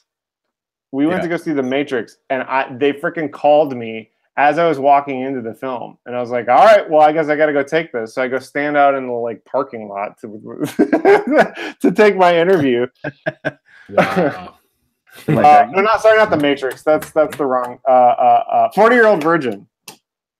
Virgin. Yeah. And so the interview, I think, went okay, but then Rochelle calls me back, and she's like saying, "Oh, everything's great. It's amazing. Blah blah blah blah blah." They want to do a follow-up interview, whatever. And before I know it, they've offered me the job, sight unseen. I had never been to LA. I've never even been to Disneyland. And I was kind of like, I have to take this, right? I don't really have a choice. It's like it's kind of that thing that's fallen into your lap, and it's your opportunity. You kind of got to jump at it. I'd be stupid not to. While I was waiting for the response, I was interviewing at the Adler Planetarium, and I was not even interviewing. They had offered me the job. They I was, basically doing their 3D shows for like, Mm-hmm. and the one they really wanted me for was some dinosaur thing. It was like, which was awesome. I mean, it's cool. And the Adler Planetarium's a cool place, and it's got a totally different track, probably great view. I mean, it's a cool little location, and the two guys that ran it were cool. What's that? It's right on the lake. Right on the lake, and the two guys that ran it were like the guys from what's that show where they break rumors? Mythbusters. Yeah, they were literally the guys from Mythbusters. Like they looked like them. They were like these two guys in like a work warehouse with like saws and stuff because they were like building these shows, right? But then in their spare time, they'd go over to the computer room and like do 3D animation, right? Because that was the next thing that they were working on. And they were all for it, and I was like ready to go. And yeah, you're right. It would have been a totally different trajectory. But Digital Domain called, and I was kind of like, I've got it. Chicago. So what was the first job? Like what did they see in the reel that they made? Oh yeah. A lot of influence from Rochelle, like because you thought that they were very skeptical, or did she just kind of help? Well, okay, so or they found something. The things you were saying was like, okay, this good guy has some. So the intent was to get me in there at some point as an animator, but as a student, the skills weren't totally up to par with production level stuff. So I think that's what they were most skeptical about. But I happened to have hair simulation on my reel. I had this character with this like crazy purple hair, and they saw that, and that was sort of the hook. They were like, oh, we need a guy to do hair. And I don't know, to be honest, I don't know if they just couldn't find anybody or because then you have a section in that animation section with the hair where you did a spoof because you had a problem with the animation. Yeah. One of the like premises was this character like effectively like being interviewed about what it's like to be a 3D character, like super inside joke, but obviously all those nerds got it. And one of the gags was, about when stuff goes wrong and like his like polygon mesh is like all freaking out and like stuff's going crazy. But as a character, he's like acting like he's in pain and he's like it's physical bodily harm or whatever. So yeah, they saw the hair stuff, and that's what they were pegging me for. They wanted to bring me on as like a hair guy. And inside I was like, oh hell no. Hindsight, like I love all the little pop-up video like Jack's thoughts while this is happening. Oh hell no. Well, this is all stuff that you could never ever say at the time. And I was like, I was well aware of it. I was like, oh no. Because not only did I not really want to, well, and I was aware of this, and it did happen to me for a little while, but I was afraid of getting pigeonholed. That was like one thing. I was afraid I was going to be like, now I was going to be the hair guy. And that sounded awful to me. Even though it was like cool to be like working in Hollywood and some big movies, like being the hair guy for some reason just sounded really awful to me. But on top of that, I was like, man, that was the worst part of this whole animation thing. I hated the hair. I hated it. Oh, and I had some cloth sim on there. There was another character that was like a topless guy that was just legs, and he had pants that were moving around. So they saw all this like simulation work, and they're like, "Oh, you're the dude. Let's do some simulation stuff." And those were the things I struggled with the most and hated the most. And so here's this company being like, and this is straight up karma. This is just them testing me, right? It's like, do you want a job, your dream job, but doing something you absolutely hate doing and can't really figure out, but you're going to bullshit it for the next 6 months? Yes, sir. Sign me up, right? So it sounds like it'd be like very stressful getting those simulations to work correctly. It was totally stressful. And then on top of it, we were at the time pretty much 3D. Was anybody using anything else besides 3D Studio, Max? Maya was Maya, but we were 3D Studio Max. The school. Softimage. It was Softimage. Oh yeah, a little bit of Softimage. But that was a niche. That wasn't at our school. They were doing 3D Studio. Yeah, the school was teaching 3D Studio, and Rochelle Lewis was like, "Oh, it doesn't matter. Like they'll train you up. Like everybody comes from half of these studios have proprietary software anywhere. Like it's not uncommon for people to come in not necessarily knowing the software or whatever." Which in looking at that, I'm a little bit like, yeah, but you're using Maya. That's like standard, right? You're like, everybody should know. Yeah. So, I leaned on that too, and I was like, yeah, it still was tough. Yeah. And there was no training. The first day they Really? put me, no, and not only that, it was on Linux, and I had been using Windows all through school.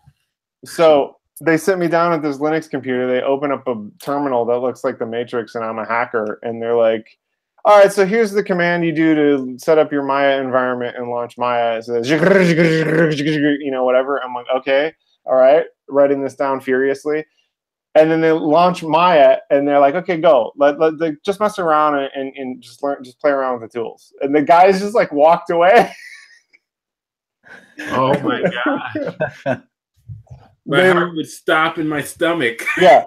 So instead of playing it with Maya, the first thing I did was go on the internet and buy some hair tutorials.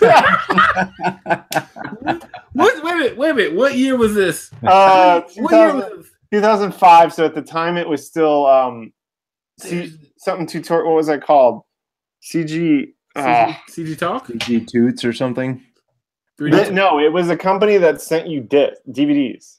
Oh. It was there. This was no streaming, man. YouTube didn't even. There's nothing on the internet. No. There was no YouTube yet. It was they sent you DVDs. Oh man, what was it? CG Tutors or something, like 3D Tutors or something like that. Yeah. Man, those things were awful. They taught me almost nothing. So it was just like a good 6 months of just like gripping the handlebars. And somebody kind of did a mentor emerge. How did you finally? To be honest, a lot of it was just poking around, trial and error. And the good thing about it was I was brought on really early in the production, so there was actually quite a lot of time to kind of experiment around and just, which I think, to be honest, I think looking back, they were super nervous. They were like, this guy has no clue what he's doing. And then, I pushed through it and I pulled through it. And there was a couple guys in the room that had, obviously they knew the pipeline and they knew all that type of basic stuff. So that helped me get through just surviving in that work environment. But there was a guy who sat next to me who had done hair on the previous show. And he was basically like, good luck. He was like, it's awful. Like, we don't have a hair pipeline here. We're basically using like Maya's default hair stuff. You got to just figure most of it at that point was it wasn't beta, but it was early. Wow. And so I was just asking that guy a ton of questions. I'm sure he hated me. And I don't know. I just figured it out. And then, once at a certain point, you kind of cross the threshold where, yeah, you don't know everything and there's still plenty to learn, but you have your footing enough that you can kind of just take off and kind of experiment and try different things. And yeah, and that was it. That was the first gig. My super ex-girlfriend. I was doing Uma Thurman's hair. Do you remember your one breakthrough deliverable? Oh yeah, totally. Because we had dailies, right? And it was like the most death-defying thing because it's the room with the entire crew in there and like all these like industry professionals that had worked on, you name it, like before. It's the guys that like are in all the making of special DVDs or whatever. And here I am, this like, man, was I even 21 yet? Yeah, I was just 21. I was 21. Sitting in this theater with all these guys, right? And all this work is going by, and these guys are talking about, oh, well, the voxel effect on there, you can make the depth channel a little bit darker, and then they would just loop, and it would loop, and it would loop, and he would just tear this apart. And here I'm having flashbacks of Charlie's fundamentals class where the guy just tears it apart because it's not perfect.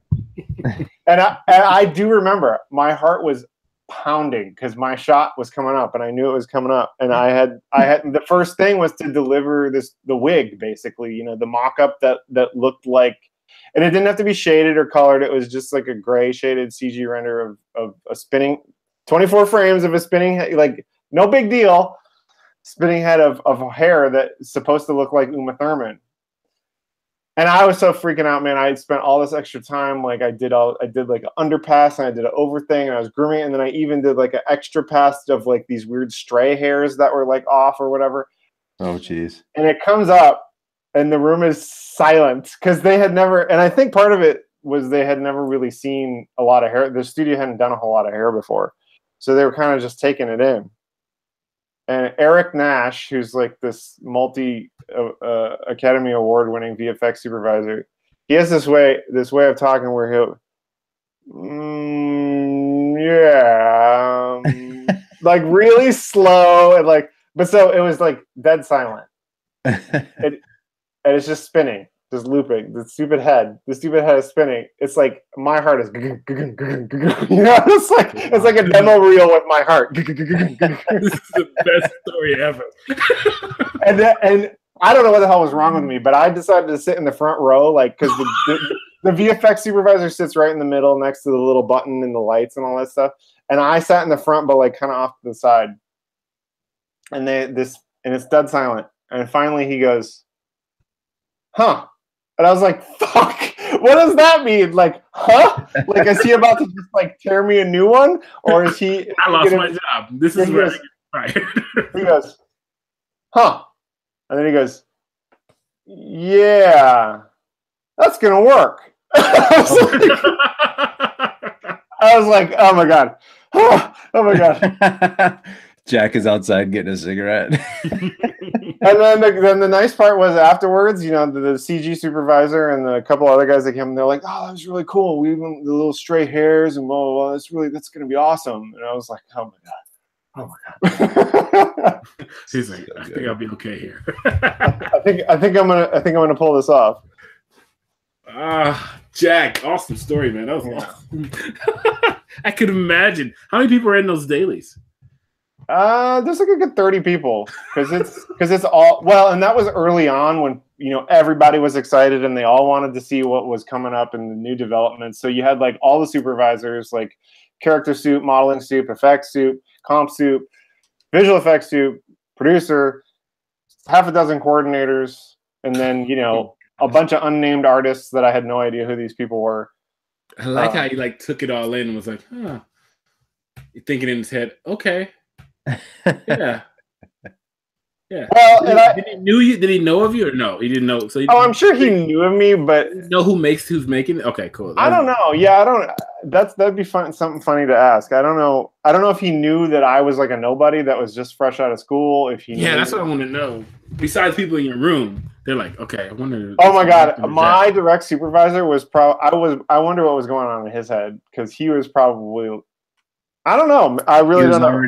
He was already pointing at Rochelle. Like, it's not my fault. It's her fault. She's bringing this kid up here. And how much did Rochelle check on you? Because she became a really good friend, right? Yeah. You know, she actually didn't stay at the company that long after. She was only there about 6 months after I had started because she moved. I think she went over to Dienegg or maybe it was the mill. But yeah, I would stop by. I had a little freak out. I was like, man, LA is so expensive. I'm not getting paid enough. I don't know what I'm going to do. How am I ever going to survive? And that's a really good segue to Landon's question. He said, how did you manage living in LA coming from the Midwest?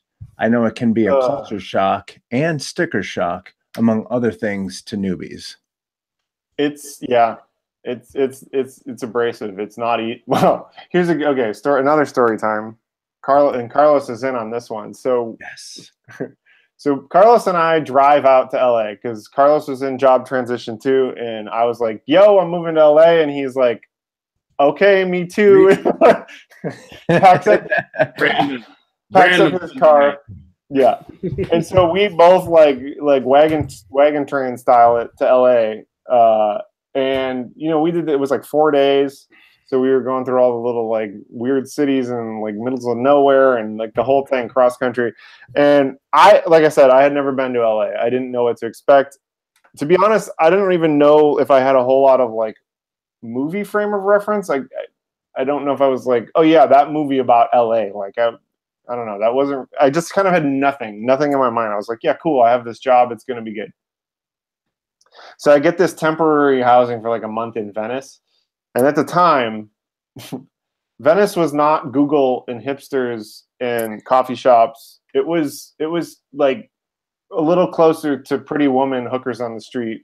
Yeah. Yeah. Not a little closer. Nice. Not a little Like closer. if you could make a town a crack house, that's what it was. Yeah.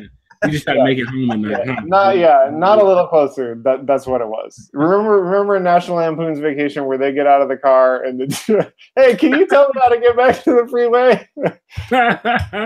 It was that. So we pull up to this place and we had our cars packed, just totally packed with all of, as much as we could fit in our car. And we found this little parking spot, and this homeless dude comes up to us, like all ragged looking, just like greasy like face and like hair kind of like, after just getting done like pissing in the alley. And he's like, "Oh, hey, you guys need help unpacking your car?" both me and Carlos like, no, we're good. So we unpack some stuff. We unpack some stuff into this like tiny little closet of an apartment where the like door opens up onto the bed. And Carlos was going to spend the night before going down to San Diego, because he was going to live in San Diego for a while. And so we're like, okay, we're both hungry. Let's go out and look for some food. So we go down to the street and we look over to the right and we're like, oh, hey, that over there looks happening. And I see there's the ocean right there. Like that's the boardwalk. And now, okay, I don't know where all you come from, but the boardwalk is like a happening, nice place. Things in the boardwalk, people got money. The restaurants are fun. The restaurants are hip. The boardwalk is like prime real estate. So I was like, that's a good place. Let's go down to the boardwalk. It's going to be happening.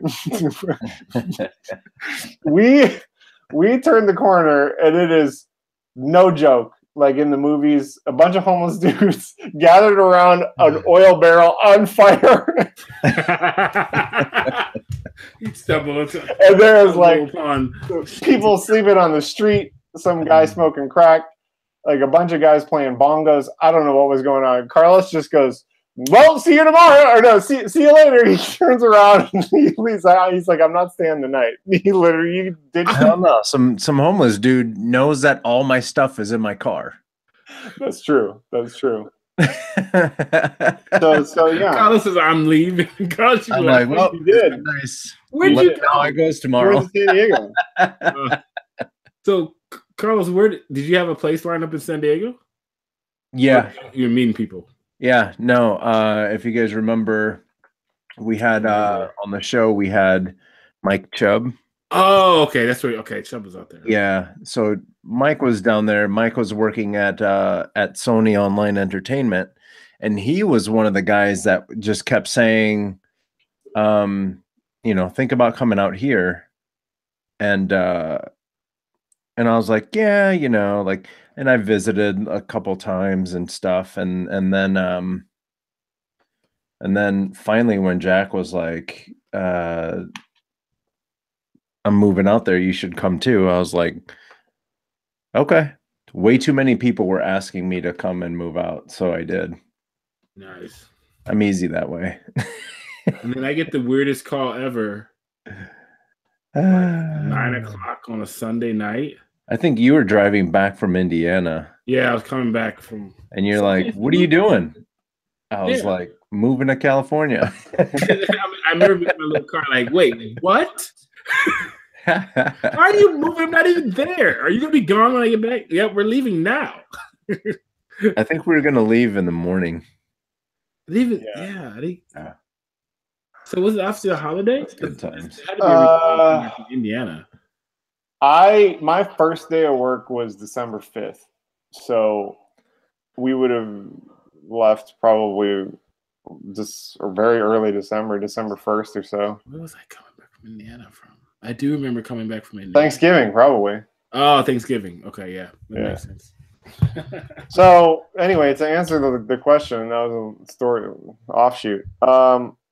Yeah, LA is super, super abrasive. It's a really weird place. It's got everything you've ever wanted, but everything you've ever wanted also is like not afraid to spit in your eye.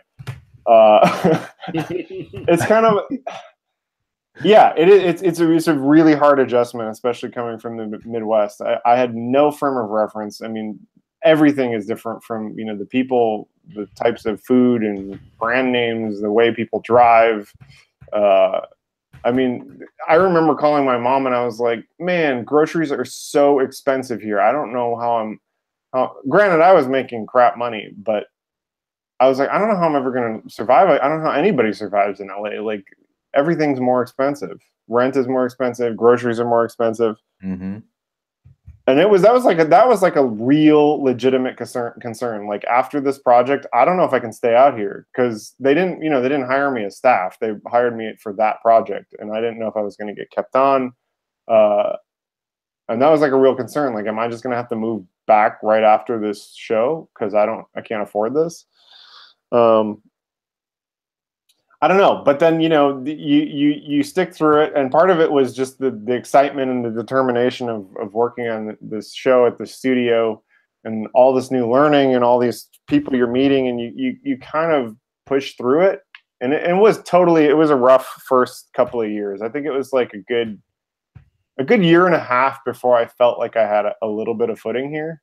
Mm-hmm. That's what I think I've heard a lot of people say that, give it a year and a half to 2 years, and then see how you feel. So after that show, what happened? Yeah. So after that show, my contract wore out and it got real. I was like, man, I had a little bit of savings. I had saved up a little bit to try and hang on. My parents were willing to help me out a little bit, stay longer. I went on unemployment, so I got a little bit of income there. But I mean, all of that in LA lasted me like 2 months. So I basically had like 2 months to find another gig. So I was applying to commercial houses. I was applying using all the contacts we had out here in San Diego and in LA. I was just literally anything. I applied at Activision. The problem is my entire reel was still student, because I couldn't show any of this stuff yet. It hadn't been released. So my resume said, yeah, I did this, but I can't show it yet, which is not uncommon. But from their point of view, I was effectively like still green. Like, I had no experience, right?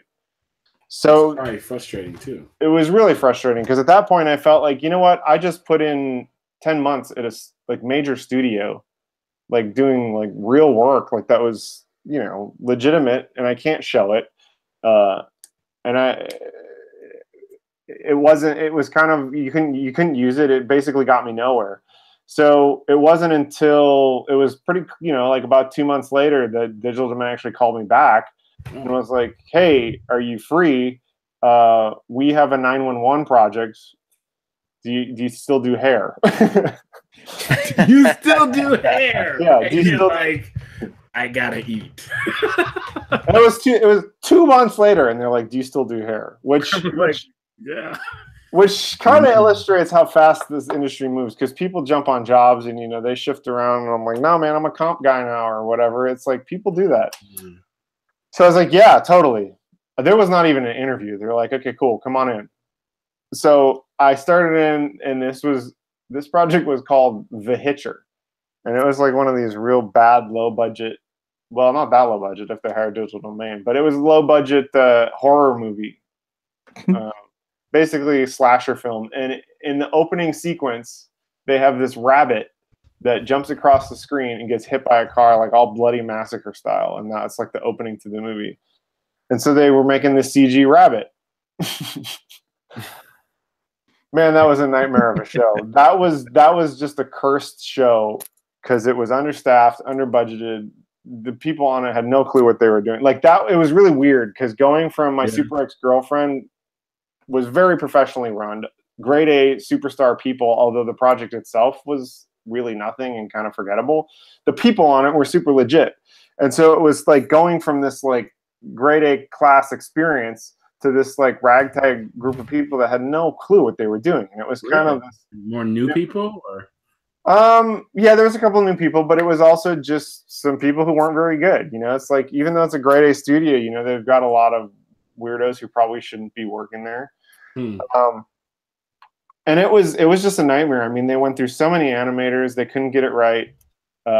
Hiring, like, literally fire. There was like screaming matches in the producer's room I could hear, and like all sorts of stuff. Like, it was bad.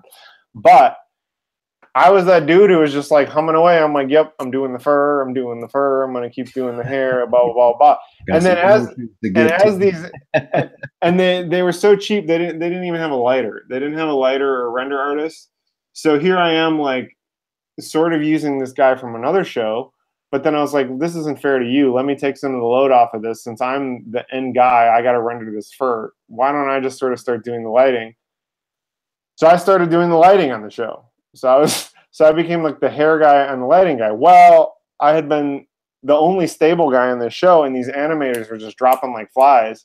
At a certain point, they were like, okay, we're gonna break up this. The shot was like 700 frames long, and so they're like, we're gonna break up this shot into 3 sections. We're gonna hire 3 grade A awesome animators and just get this out of here. Well, they couldn't find 3. I don't know if they were busy or whatever, but they're like, we're missing a 3rd one, and so they put me on it. And so that was like, I was doing some animation, I was doing hair. It felt like I was back in school. So did you ask for it, or it was more like, well, you're the stable guy, we just go ahead and do No, I totally asked for that because I was like, man, this is my win. Yeah, this is my cool. in. That's what in I'm animation. I wanted. They said it, they're like, finally, cool. There it is. Yeah, I was like, okay, this is in. Even if I mess this up, it doesn't matter. Like I've got animation on my resume. And I didn't mess it up. You know, the shot was, the show was terrible. The final shot looks awful, but not on account of any one person. It was just bad. But while they were finishing that up, they were like, okay, we're starting this commercial for Disney. We need an animator. And at this point, the animation director was like, yeah, I like this dude. So they put me on the commercial. And from there, that's kind of where it like started more steady animation work. Mm-hmm. I was still doing like some tech and lighting stuff here and there just because that's what my past had been. But that's kind of where it all started. And were you doing animation stuff on the side or at home or anything? How did you keep up on the skills, or is it just from that bad job of like working at it? Like, because did you have to learn at that point? Did you just feel comfortable in Maya where you were able to transfer the skills of, learn? The principles and stuff, of course, all translate, and you don't really have to relearn that, but you got to relearn the technical stuff, the buttons and the controls and all that stuff. Basically, I would like dig around the server and just like look at steal other rigs from other shows.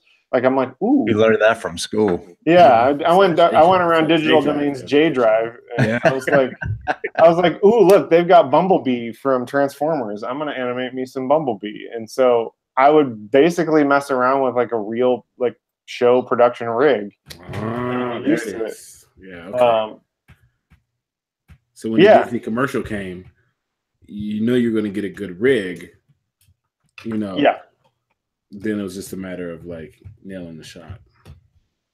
Yeah, that's kind of how it all happened. And so then I was doing animation and previs and kind of, it varied here and there. I would kind of jump around from crowd simulation to previs to animation, and that's kind of what kept me around at the studio so long, is I was kind of able to and willing to kind of jump around a little bit.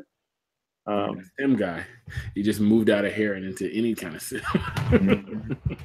Well, and the funny part was they kind of shut it down. They didn't do any hair projects for quite a few years.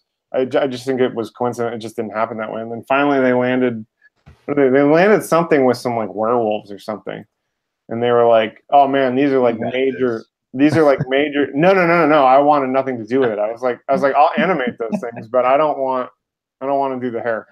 But of course, I was in on all the meetings because they're like, who around here knows hair? Oh, that guy. that guy who did like hair like 6 years ago. I'm like the one guy who knows probably like the least about it. I'm like, it's all changed. I don't know any of this anymore. Nice. But if you know more than everybody else in the room, hey. That's it. So so then fast forward, so now you're getting steady animation work at Digital Domain, right? And then what was your favorite, I guess you can say now, what was your favorite show to work on with animation? When were you like, ooh, this is gonna be good? Or like the show you wanted and you got? Well, yeah, the one I wanted and I got and was probably my favorite animation was Transformers 3. Just because it's super high profile, and animating these kind of crazy robots is it's just kind of cool, and it's kind of the top of the line of VFX. But it it was an awful show to work on for other reasons, just for political reasons and personality reasons and stuff. So there's like a second part to that question of the best show to work on in terms of just what was the best managed show, best experience, was actually The Mummy 3, which really forgettable movie. You guys probably haven't even seen it, but is that the one with The Rock? Yeah. No, it was the one with what's that martial artist's name? Jet Li. Jet Li. Yeah. Oh. They go to China and they like resurrect that whole marching army. Oh. Is that with the terracotta? Yep. Yeah. Yeah. That was it. That was it. They're like breaking apart. And Yeah. did you do that part? What part did you work on? Yeah, so I did a little bit of animation of the hero because there was the Jet Li mummy character that was CG. So I did a little bit of that, but then I was really more involved. What? No, I did see it. I even watched it in the theaters. Yeah, I seen it in theaters too. But yeah, then there was this whole massive army that was like crowd simulation and all the crowd cycles and all that stuff. So yeah. Awesome. Cool. Yeah. Carlos? I was going to get to the part where you landed at DreamWorks. Yeah, well, that was. I mean, I had been, as most people in the industry do, you kind of peek around at other facilities and what the options are. But Digital Domain treated me pretty well, and I kind of had no reason to leave. You know, I was working on really great projects. They had never laid me off. I was kind of consistently getting raises, even That first time. Well, yeah, but that was it was the end of a contract. Once they had brought me on as a staff member, like I put in 10 years there. That's like kind of unheard of at most studios, especially for someone who's not like a supervisor. I was just an artist. Are you union? No, visual effects isn't really union at all. Okay. So, I was kind of peeking around, and I had always kind of had an interest. I had interviewed at Pixar fairly early on, probably 2007 or 8-ish, and a couple of other like feature animation style places because I was kind of interested in cartoons. I mean, I actually, the whole Digital Domain thing was kind of by accident. It was just purely a matter of opportunity. Mm-hmm. I didn't really know much about visual effects, nor did I even have that in my vision. Like I was like, I was never in college. I was never like, I want to do visual effects. It just wasn't really, again, like it wasn't even on my radar, just as animation in the first place wasn't. Like it just didn't kind of cross my mind as that's the actual industry, even though I was in a school that, talked about it and thought it just kind of was off. I was as many animators were. I was very focused on feature animation and, cartoon animation. So I had a friend who I actually got started in the industry, and he was in the right place at the right time at Nickelodeon TV as Nickelodeon broke off and became what is now DreamWorks Television.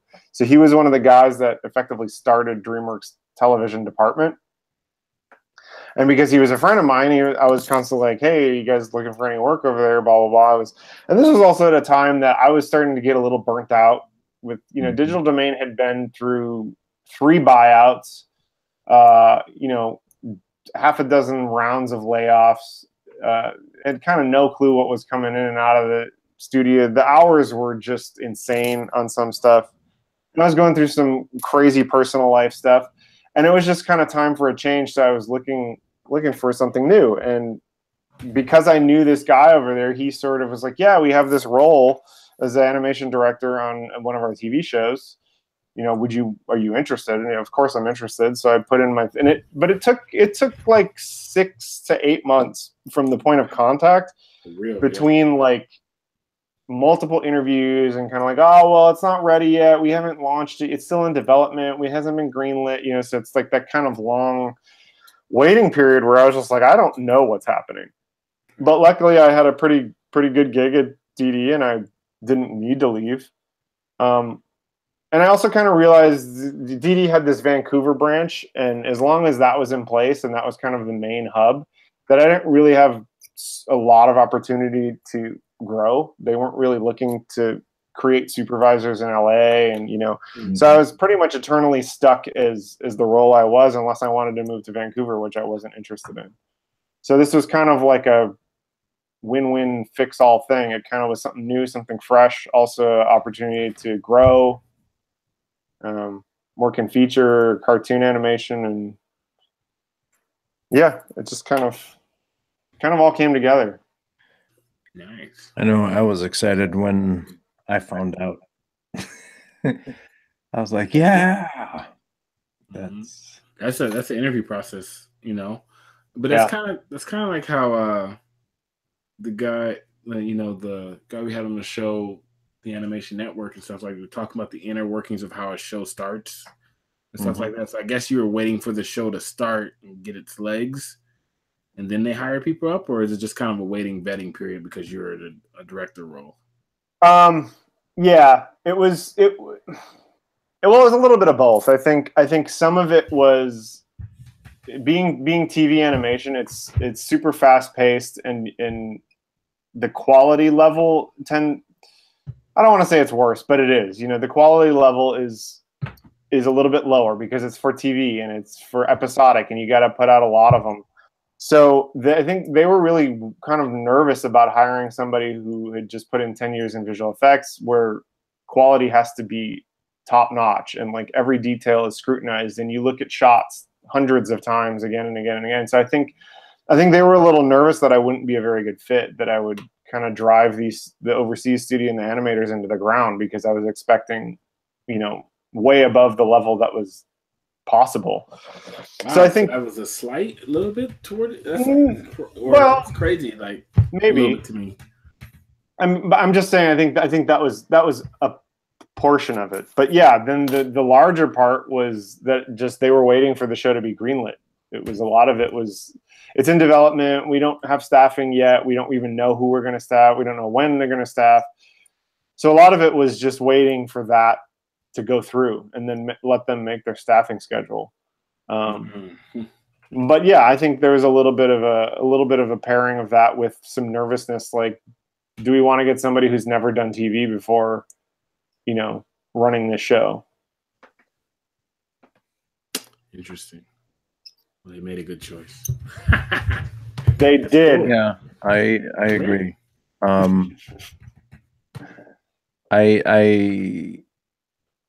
I just remember it was when you were still at DD, like you had this weight of work on your shoulders. Yeah.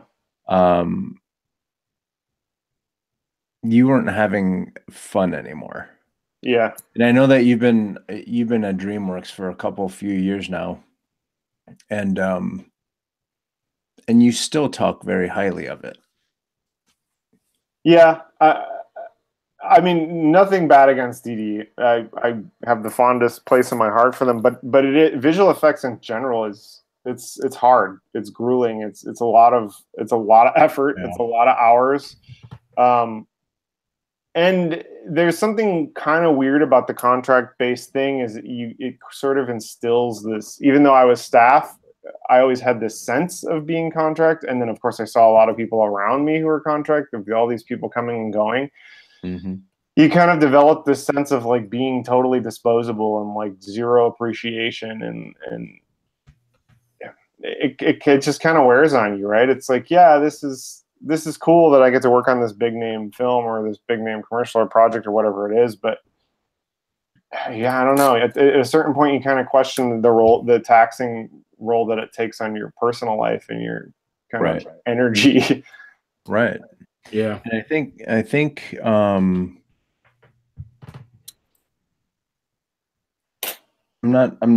don't want to badmouth the industry, because I know I had a lot of fun and I'd go back tomorrow, but it's a different beast.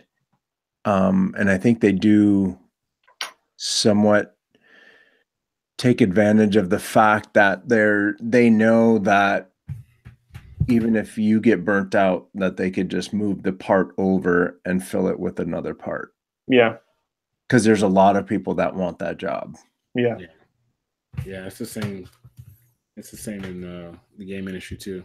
Like you Right. almost need to feel privileged or Right. thankful to work 90 hours a week. And it's and quite honestly, we as artists do it to ourselves as well. I'm guilty of it. My mom always told me, why do you give 110%? Can't you just give them 95?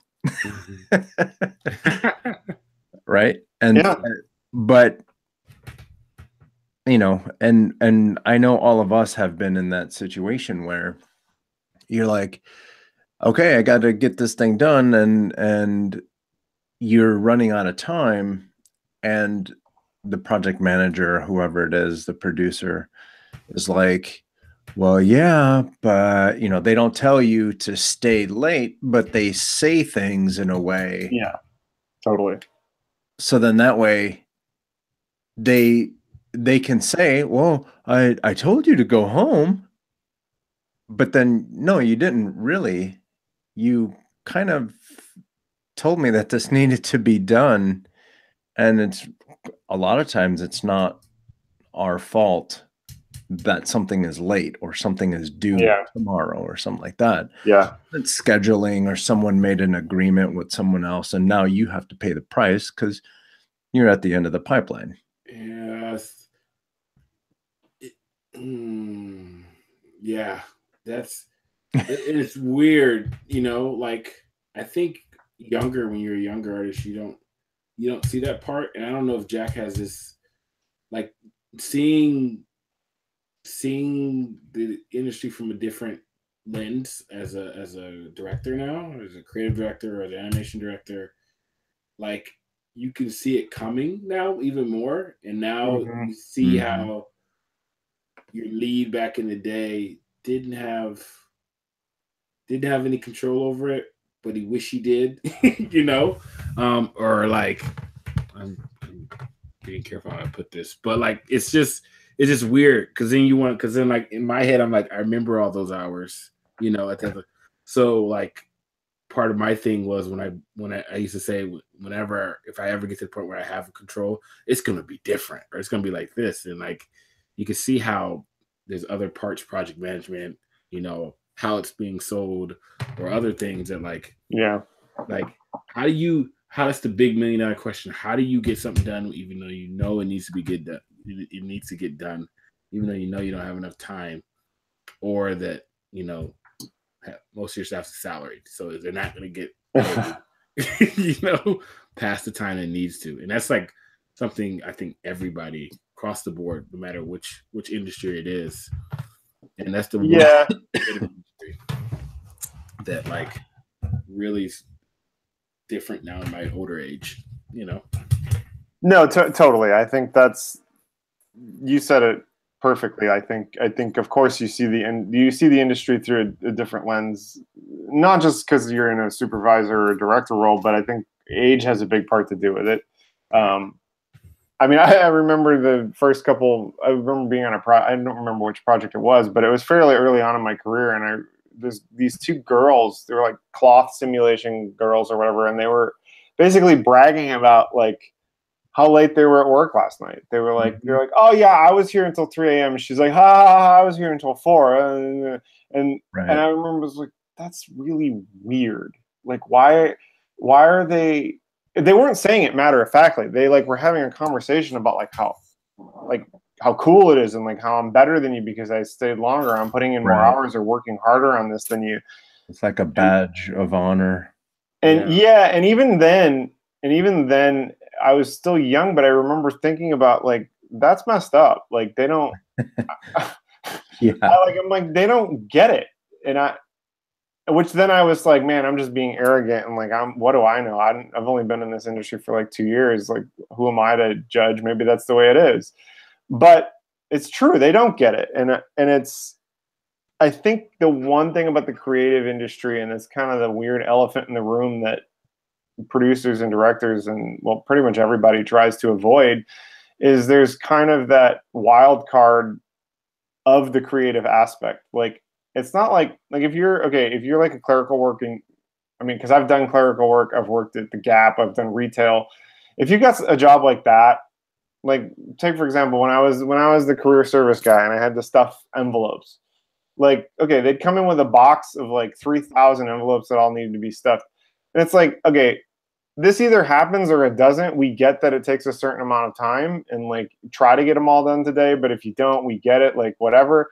And then there's only so many ways you can like speed it up. You're like doing these things where you're putting like 7 stickers on a row so you can go like bam, bam, bam, bam, bam. But then you're like, oh, that doesn't really work. So then you got them like on your fingers and you're like trying all these different things to speed it up. But at the end of the day, that has like a bandwidth of like how many envelopes can be stuffed in a day, right? Right. But in this industry, it's like, one shot of a show can take half a day, or it could take 6 months. Because obviously there's like a complexity level issue, but there's also this like, yeah, we decided we want a shirt green. Well, great. Now we got to re-render the entire movie because you want a green shirt instead of, and it's like that wild card is so powerful yet so under talked about and underrated. Like I don't know how you plan for that.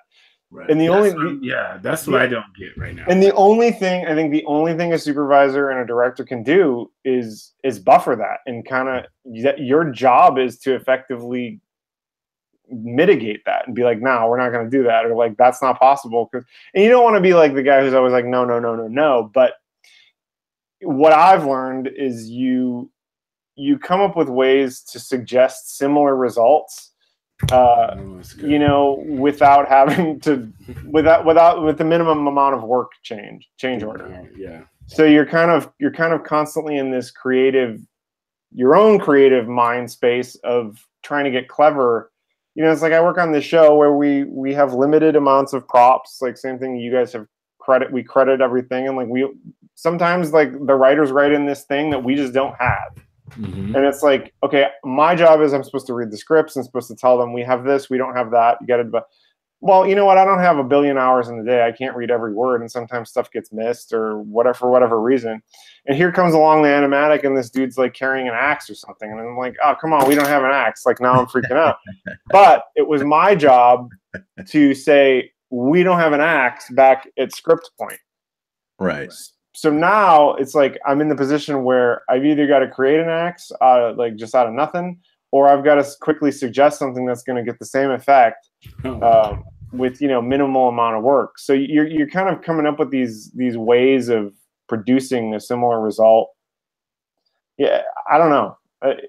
And I think that, like Carlos was saying, that the artists do it to themselves, I think. And I tell my artists all the time, I'm like, go home. Like, you shouldn't be here this late. There's no absolute, oh yeah, but I love the show. And we got to get this done. It's due tomorrow. And I'm like, yeah, well, there's always something due tomorrow. It's like, it's true, and yeah. I don't know. There's also just like a general like life work balance that kind of regardless of the deadlines, you have to be somewhat respectful of. Yeah, and because that's a good point. It's always something else to do. I say I work out all the time. I say I work all the time. To project managers and other people we work with. We have a junior project manager we work with too. And he's really good too, and really like organized stuff like that. But I was like, you know what? It always gets done. Like somehow it always gets done. So let's just work through it. And not worry about it because it's gonna get done, Or if something taking a little bit longer, I'm like, that's that creative part that I can't explain to you if you're not a creative. Yes, this thing can take a certain amount of hours, and there's no amount of Jira points where it's gonna allow you to plan for that at all. There's not. I'm sorry. And then they're like, Charlie, but there has to be. I'm like, no, there doesn't. And maybe I just think of things too simple, but I think I like how simple I think about things when it comes to that, because I know I've racked my head against like, how do I make this look like this with this amount of thing in real time? Like, no, we can't do water. We can't do oil.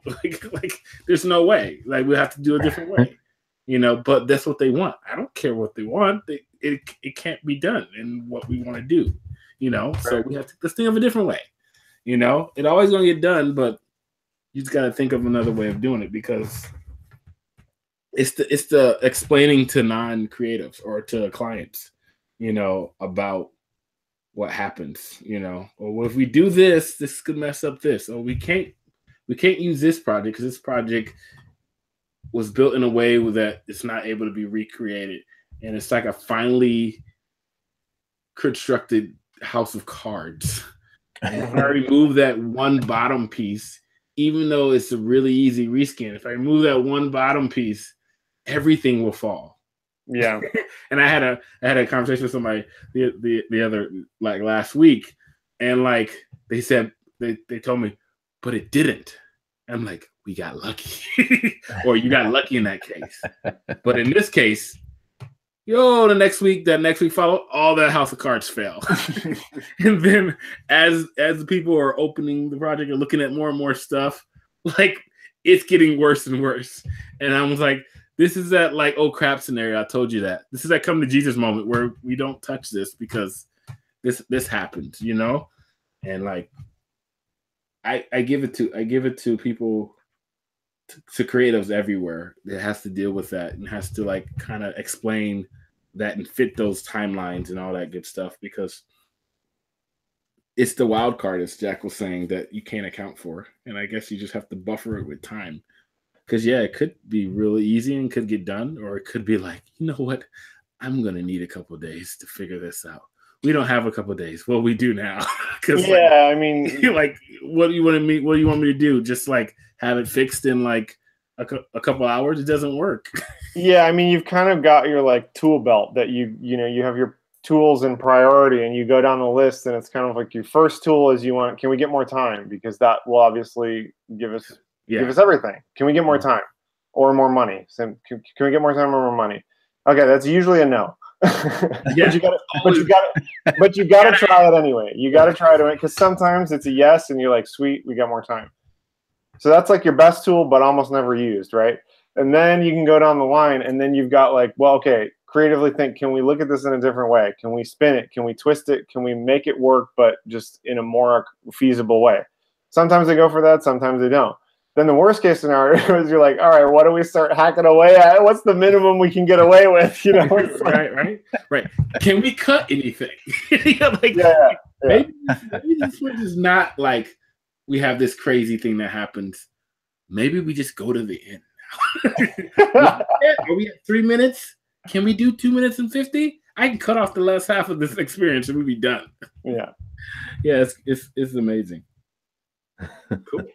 Yeah. Good talk. So let's go ahead and get into. Here they come. Here they come, yo. Here they come. Here they come.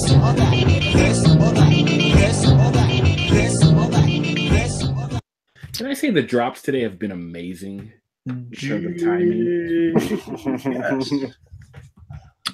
Jack Kasprzak. Whoa, I've never done this before. TV weird. film. Oh man, how are you gonna do that to me? That is a good You know what? Be careful, people are listening. That is tough. Yo, Carlos, good job. This is great. He's stumped. I don't know why I'm enjoying this part. I don't know how you're gonna pick between this. Yeah, I'm gonna say TV, but that's with extreme prejudice. You just punch film in the face. No, I was gonna say film V. He said a film made for TV. Made for TV movies. That's what I should have said. Made for TV film. Made for TV movies. It's like the film shown on TV two years later. Why wasn't I thinking of that? I got this one because there was a conversation that was happening in one of the Chicago hip hop Facebook groups. And I just wanted to know, pizza or tacos? Oh, pizza. Yeah. Same here. Tacos are completely overrated. 2D or 3D? You know what? Even though I've made my entire career in 3D, I still would say 2D. Yeah, it's an easy one. I knew you were going to say that, and that's why We're gonna go with lead or ink. Why you do this to me, Carlos? Deep in the bag this week for these questions. These are deeply Yeah, this is like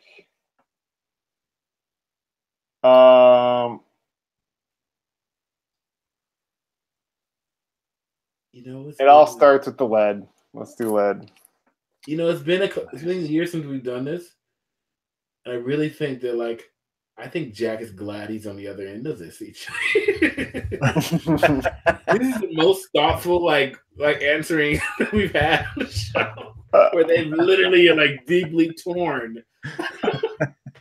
Like Led's in the other room, like, how could you? I'm sorry, Ink. All right, last one. Digital or traditional?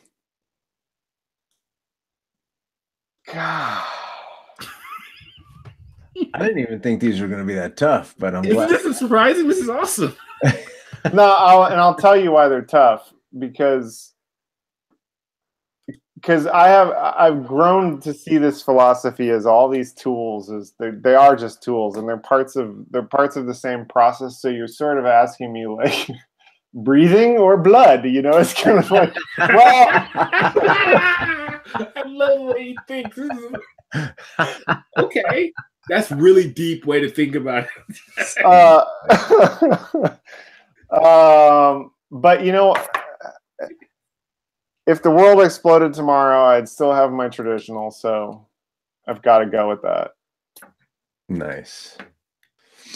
Black or white or color? There you go. Oh, you know that one. I like my black and white. I like contrast. I know you're really good at that stuff. Mm-hmm. So thanks for playing this or that. Thanks for that's the best questioning me that. I applaud myself. Yeah. Woo. He was torn. I felt like it was Barbara Walters asking the question. God, I don't know.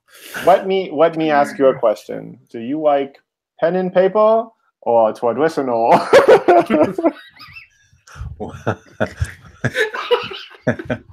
think those are the same thing, I guess, so that doesn't work. Yeah, what the heck did you just Do you? Wow. That was not really Barbara Walters at all. Or light blue. That was not Barbara Walters at all. That was some poor Asian guy that he's like, what the hell did I ever do to you? Yeah, he just went straight like, do you like sky blue? Like it was the same thing. I was like, I think it's funny to Jack. I don't know. Okay, let's go with it. All right. Let's go ahead and get into artist inspiration. That one I gotta look for. Hang on. You're the inspiration. You bring feeling to my life. You're the inspiration. For me, I found this guy today. Today. Yeah, and there's a story behind this. Okay. So this guy's name is actually Carlos. Oh, here we go. Gomes, Gomes, Cabral, from Brazil. He's from Brazil. And he's super crazy talented. Look at Carlos Gomez. Look at those. And all of these drawings are for a video that once you guys come to visit his link, which obviously we're going to put in the show notes. Look at the Steve Jobs. Come on, son. Got a little, looks a little like Michael, a little too. Is that the video? No. So anyway, yeah. The story goes, some guy reaches out to me and look at the gestures and just super loose. And that turns into that. Come on, son. That was good. Really? Let's take a look at these scribbles. That then turns into that. Mm. Dude I think is- he's missing a step. No, it's just a couple brush strokes that Yeah. goes from there to there. Yeah, he's missing. It goes from there to there. Shut up. It's just all it is lighting. It's That's- the same. That's how the internet trolled us from 2000 to 2008. It just starts out as square and you end up like this. So yeah, this guy is super phenomenal. Now let me tell you guys how I learned about this guy. Well, because his name's Carlos Gomez. Yeah. Someone reached out to me. They wanted to connect on LinkedIn. And then they sent me an email from my website. Here we'll go over to his Instagram so we can see. Look at this. Really? Oh, nice. Batman got Batgirl, the kitty cat. So I guess someone was looking at his work, wanted to hire him for some work, did a Google search for his name. Oh man. Somehow my name pops up. So he starts looking through my stuff. And I guess my style fit a little bit more with what he wants to do. He wanted a little more cartoony, I guess. I Nice. was gonna hang on, keep going. No, what were you going to say? Or maybe he contacted this dude and he was like, nah, too expensive, or he doesn't want to do it. Yeah, So he just exactly. goes, let me find another Carlos Gomez. He was like, I'm good. Yeah. Because not for anything, but look at this Kevin Costner, dude. That's ridiculous. That looks You're like not Kevin getting that Costner. from me. No, but he was like, let's find a different Carlos Gomez. He was like, Yeah, you know what's they gonna wanted to say. work on diversity. Oh, look, a process video. He's like, we already printed out the credits to this product. Yeah. It's got to say Carlos Gomez. Feel me? Right. So yeah, so he's good. got process videos on here. If you go to Instagram.com/Carlos Cabral, CARBRAL art, ART. You'll see what we're talking about. This dude is phenomenal. Yeah, he's good. He's really good. Yeah, I don't understand. I don't understand the connection. Like I don't compare myself to this dude at all. But the guy that I talked to today was like, no, I saw your stuff. I want that. I was like, are you sure? Are you sure? That's funny. So anyway, yeah. Take a look. Carlos Cabral, CABRALART. And I hope he speaks English because I want to try to get him on the show. That might be another thing too. That might be. Look at. Are you? Come on. 2 Carlos Gomez's. I don't know about that. I don't know. Dude is phenomenal. Look at these hands. These hands. Yeah. So yeah. Anyway, He's take good. a look. We'll have his links in the show notes. Chuckington, would you like to go? Jack can go. Oh, why you got to do that?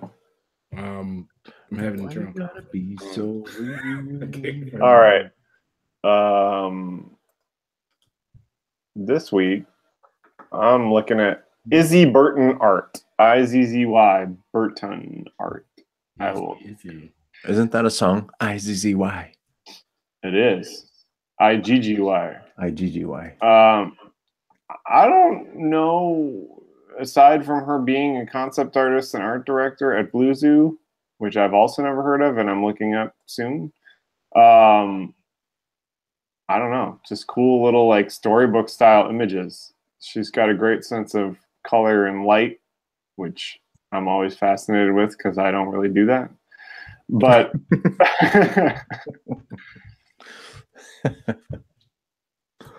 really good. lad. What? I said lead. Good like form and line work, but the colors, like she creates these little like environment landscape pieces that just have a really cool sense of depth and like graphic nature to them. But the way I found her was, so she's worked on this short film called Via. And if you haven't seen it yet, check it out. I'll pull up in just a second. But she just posts these making of videos where it's got her super graphic style, but she puts it together in your breakdown, After Effects, or whatever she's using. Kind of making of little videos. And they just have this really cool, effect look to them. It's cool. I don't even know how I'd classify it. It's like, it's almost like, it's like a concept art, but moving animated. Whoa! Is it? It's like all. Yeah, because she builds it all in layers. Like, I don't know if it's in After Effects or that's just her way of exploding it in whatever program she's using. But, I mean, these are just like really cool landscapes. And then she shows it like they're like layered. And stuff. Oh, here's the actual short. So check it out, Via short. Yeah, I like that. That's really cool. Can you hear the audio? So many roads. Yeah. Not really. Okay.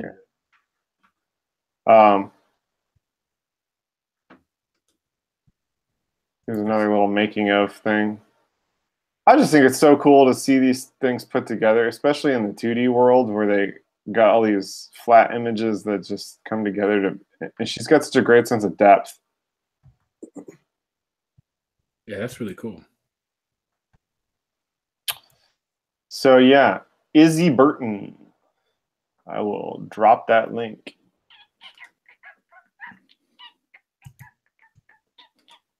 Oh, hang on. If you go to link, linktr.ee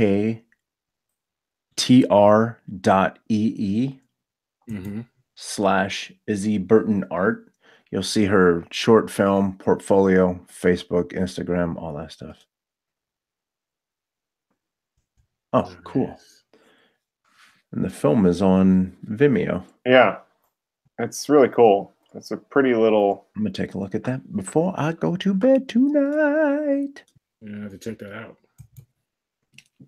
It's got the process stuff on it too. Yeah, she's got a whole bunch of process videos. Okay. Chuckington. Gotta have this one. All right, here we go. I was having a little meeting with myself, and I think I found one that I have. So what happens is each week, like throughout the week, I find myself picking a bunch of them, right? And then I have this Sketchzone Ref like folder on my computer that's like huge now of all the ones that I ever picked for the show. So sometimes I go back in the first couple of them, I'm like, okay, I don't think I use this one. I'm looking back in the show notes, I'm like, cool, I don't think I've used this one. Then I'm like, I think I can find a better one, and I get really like obsessive over it. And today I was having some inner turmoil. But now, here we go. Screen share. Let's do window application. I don't think I did this, guys. All right. Ooh. Yes, I did. Cool. I don't know if his or her name is just too long for this, but UMM, or if like he or she threw in some like Chinese characters, and like ArtStation says you get these like old school like coming off the boat in New York City, and your name is this now type of deal. But Charlie went to Ellis Island. yes, right. Yeah, yo, WMM is my artist name today, and like, there's a couple weird things about this that I found, and I find these gems on ArtStation because it's amazing. He or she's from Shanghai. I'm assuming it could be a girl.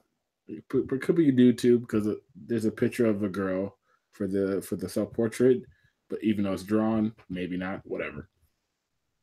Shanghai, and then the job description is he or she's an illustrator and a game designer, which intrigued me. I was like, okay, cool. Definitely don't get this feel as you'll see. So let's click on, but the style's great. This one's for Jack because I wanted something 2D, heavily 2D this week and not 3D because Mr. Jack likes I do like that 2D stuff. So check this out. Here you go. Yeah. Style is really cool. What's he doing? Come on, people son. from the Who wants to East. see your beehole. In the East, like they sometimes some artists have really good jobs of like presenting their work very minimalistically. Notice where the year date 2018, the website and his little symbol that is probably his name. And that's like how a lot of his work is. But look, then he does some color variations. If you look very closely, when you look at the show notes for this link, they have like the little sepia tone or stippling, like it's got a little pattern in the pink, which is kind of cool. So instantly, I like this guy's art direction for his stuff, right? But then, like this look. I love this last. It reminds me of my dog. I have a pug, so it reminds me of this. But he loves to do the pink. But notice when he did the pink, he made sure he had a really cool white outline around everything. Really cool. So that's cool. Let's keep going. Then we get into some really cool like kids book, like illustrative type stuff. I love the like solid black background or blue background square behind it, the circle. I love it. Like I try to like remember these little art direction things. So I think incorporating these kind of design things. I've seen it before done, or like sometimes it's just a simple like when you're marker rendering, it's like you don't have a background, but you want some type of background, and they always put like the square or circle background to it to kind of finish off the piece. It's really cool. But the stuff he has some really good just drawing stuff. Yeah, that's cool. A lot of line work. Let's keep going. I'm just gonna start clicking through stuff now.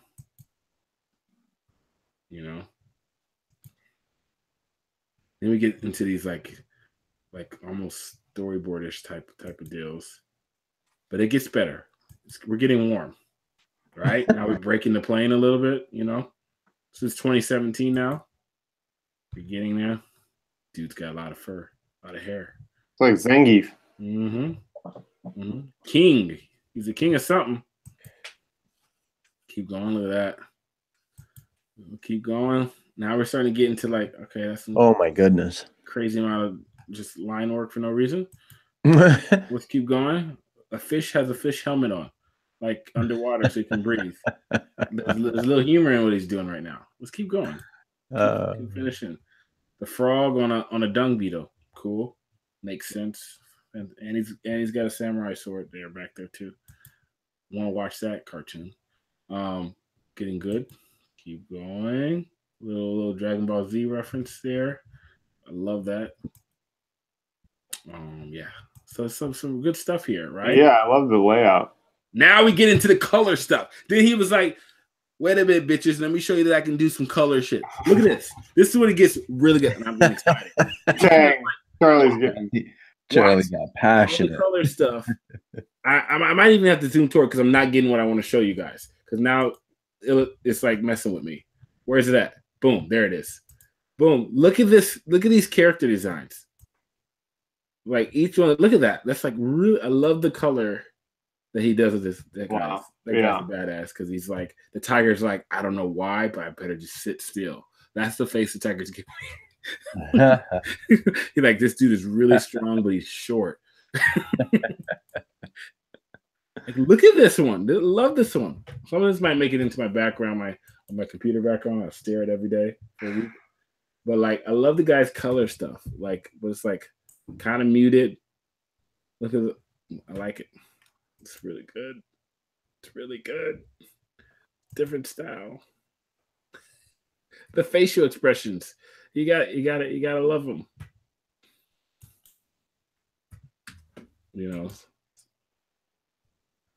I feel like every old Chinese woman looks like this. Love this one.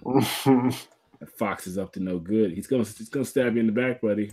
Just telling you, just so you know. Look at the frog. It's like the frog took Molly's or something. It's crazy. And then I love this. This is like really. It gets back to like the heavy pencil stuff. That's really, really awesome. Yeah. Like this forced perspective type of deal. I'm still trying to figure out why he's a game designer, but I don't care. This is good. It is cool. I don't know what games these are, but I haven't seen anything this awesome. Yeah. Could you imagine doing It's like Spirited Away Cuphead though. but in that style with all the Oh my lines? god. You're on to something, Carlos. Let's make it. We'll spend the next 5 years. Let me see if Carlos Gomez is available. I don't want Carlos Gomez. That's like Bizarro Garmo. I'd be the Bizarro though. Yeah. So WMM. We'll give you the link. A lot of good stuff. This is one of my favorite ones too. You know, That is very cool. yeah. So that's mine for this week, Mr. Illustrator / game designer, with the very good art direction on how he presents. Well played, sir. There it is. I'll put the link in the show notes. Check it Yeah. out in your life. It's an instant follow for me. You weren't even following? Get out of here. Hey, like I said, he's got a debut on the show. I got a lot of people that look at it. And then you know You're like that dude. You're like that dude at the Starbucks who has to wait until the barista turns to see him put the dollar in the cup to know that they got tipped. You just want that dude to see you press follow. Yeah, because he just watched me. You know what the ArtStation link is? Is artstation.com/WMMWMM. I don't know why. Maybe he stutters. It's named twice. Women. Short for women. There you go. Cool. Awesome. And with that, Get to all the Charlie, Yeah. if people are looking for you online, where can they find you? Websites, cargocollective.com/Charlie B. Williams. I'm on Instagram. I'm on the gram, CharlieBW3. Amazing pictures of food, lifestyle stuff. Ooh.